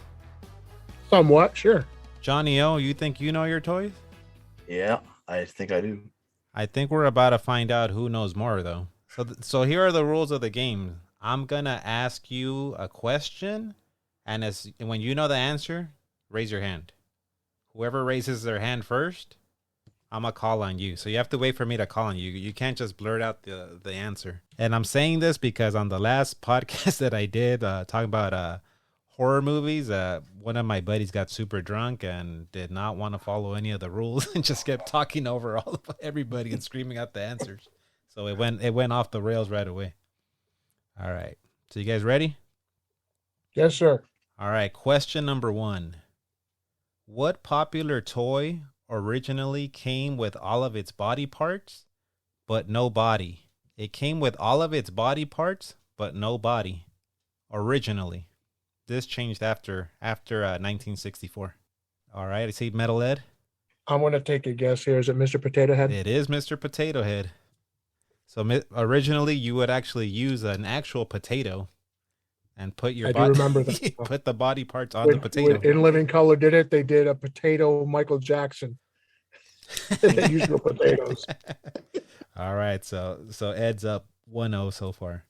Next question. Chemical engineer Neil Tillotson, butchered that name. That chemical engineer accidentally created what popular toy while trying to make liquid rubber? All right, see Johnny O. Silly putty? Nope, that's wrong. Metal Ed, you got it? Play-Doh? Wrong. It was a balloon. Ah. All right, number 3. In 2008, an American astronaut brought what space-ready action figure with him to the International Space Station? All right, Johnny O. Buzz Lightyear? Right, that's right. It was Buzz Lightyear. One more for the bad guys. So 1-1. Next question. What doll created in 1959 was named after the inventor's daughter? Metal Ed. Is it Barbie? It is Barbie. 2-1 Metal Ed. Next question. The perfect replacement for jump roping. What toy actually had a counter on it so you could see how many times you jumped over it? It's on the tip of my tongue. Oh. Metal Ed. Skip It? It is Skip It, yep. Damn.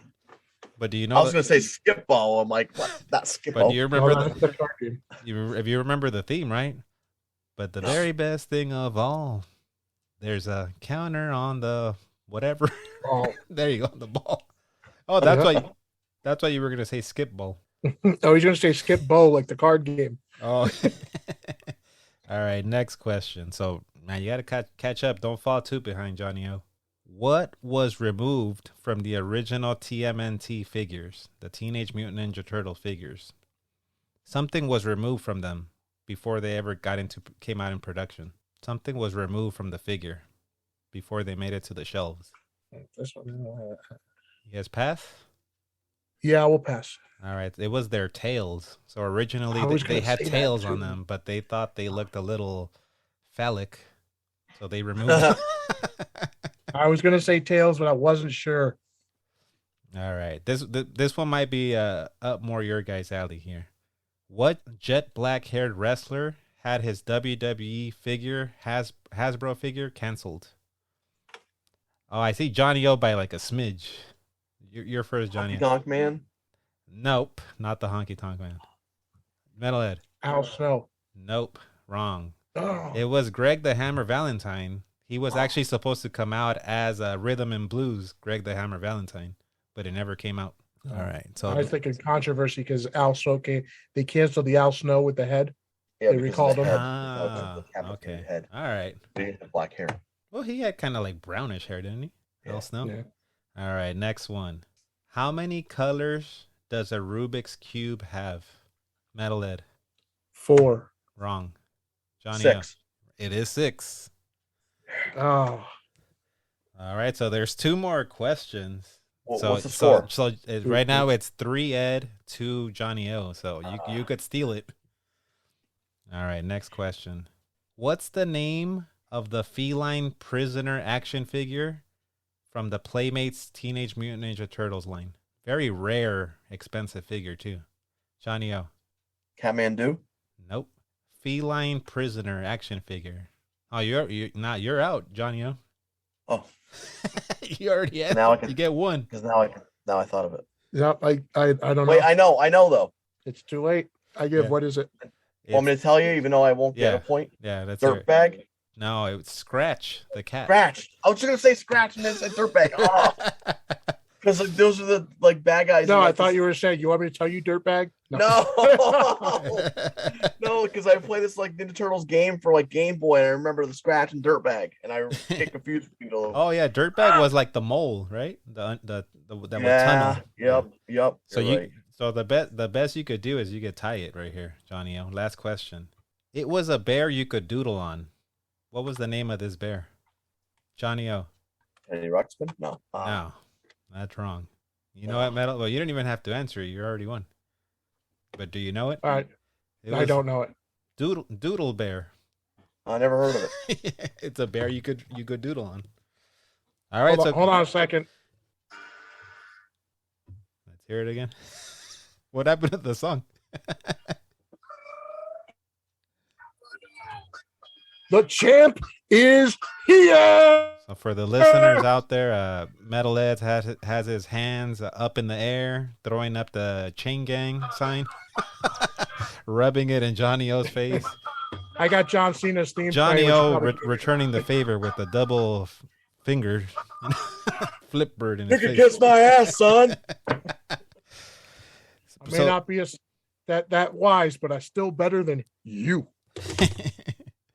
So congratulations, Metal Ed. But as you know, this is a very low budget podcast, so you just win my my respect, and that what, that's all a gal can ask for. Aw. All right, guys. Well, we're gonna go. It's been an honor. Yeah. So we're gonna go to a quick commercial, come back, and wrap things up. My buddy, my buddy, my buddy, my buddy. Wherever I go, he goes. My buddy, my buddy, my buddy, my buddy, my buddy and me. Kid sister, kid sister, kid sister, kid sister. Wherever I go, you're gonna go. Kid sister, kid sister, kid sister, kid sister, kid sister and me. My Buddy and Kid Sister. Each sold separately from Play School. That My Buddy never gave you nightmares, Johnny O, after those The original wrestling buddies. Those never gave you nightmares after those Child's Play movies?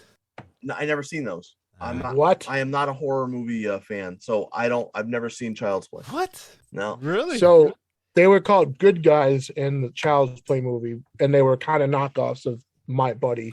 But I had already seen My Buddy, so it didn't really give me nightmares. But I was a little bit of afraid to get one at first. But it looks very. I actually never got one. It looks eerily similar to a Good Guy. It does. My mom went to school to be an EMT, and she used to use My Buddy after I was done playing with it. Well, I wasn't done suplexing and pile driving it, but I was done it being My Buddy. So she used to use it as her EMT mouth-to-mouth resuscitation doll. Yeah. I thought that was weird. You know what I forgot to mention? Why is mom kissing My Buddy? In my honorable mentions, I did forget to mention Light Bright. Oh, Light Bright. light bright, turn on the magical shining lights. I remember that. I always lost the cards, and I just filled the whole thing up with lights, and that was it. I do remember those, but yeah, just wanted to thank you guys again for coming on. It's been an honor to have you guys on the podcast. I'm a big fan of your guys' podcast, so thank you again, Metal Ed and Johnny O, for coming on. I'm gonna absolutely appreciate it. Thank you. Yeah, and I'm gonna give you guys an opportunity just to let the people know again where they can find you. Well, if you're wrestling fans from the 80s, 90s, early 2000s, we have a podcast for you. Double Axe Handle Smash Podcast. You find us on Spotify, Google Podcasts, Apple Podcasts, Amazon Music, iHeartRadio, Deezer. We're on Stitcher.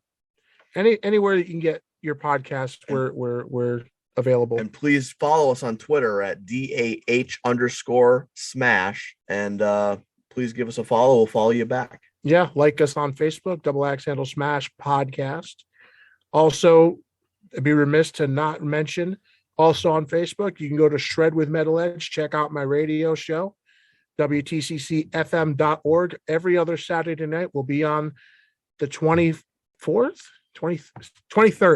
We'll be on the 23rd, and then because it's a 5-weekend month, I'll actually get an extra weekend this month. So I'll actually have 2 shows coming up in October, the 31st, 23rd, and go. What about your game streaming? I was about to say, you can go follow me on Twitch, Darth_Rivera, YouTube, Darth Rivera Gaming, and that is also where you can find me on Facebook, Darth Rivera Gaming. I stream every Friday. I stream Final Fantasy, playing through every single one. Right now I'm on 4, and every Tuesday I do Dragon Quest. I'm on the second one now, so that's pretty much it for me. Darth Rivera, Darth_Rivera Gaming, Darth_Rivera on Twitch, and WTCC. Look for Shred with Metal Ed. I'm also on the TuneIn Radio app.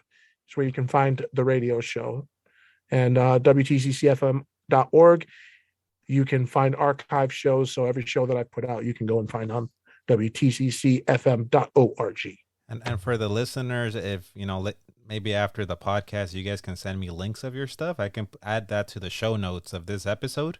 So for the listeners, I'm gonna try to get the links to their podcast, the streaming, the everything, the radio show, and I'll put it in the show notes. So look for it there too. Excellent. Yeah. As far as for me, Retro Tiburon on Twitch, on Twitter, on TikTok, on Instagram. Follow me on there, listeners. I do want to get a little bit more listener participation on the future episodes, so just follow me on there, and I always talk about like what episodes are coming up and how you can participate in the podcast. So thanks again, guys. I wish you very much. If I was there, I would do a Macho Man Randy Savage double axe handle smash to the outside of the ring, across the railing. But awesome. You guys are pretty far from me, so I'll have to. I have to give you some kind of move that Cactus Jack gives you, because when you watch a Cactus Jack match, it makes you disturb. I think that's your best one, Johnny O. You gotta stick to that one, I think. Thanks. Appreciate it. I would just give you a hug. Oh, Dr. Evil. Look at you. Well, I don't think we could top that. So on that note, we're out. See you guys on the other side. All right, later. Lights.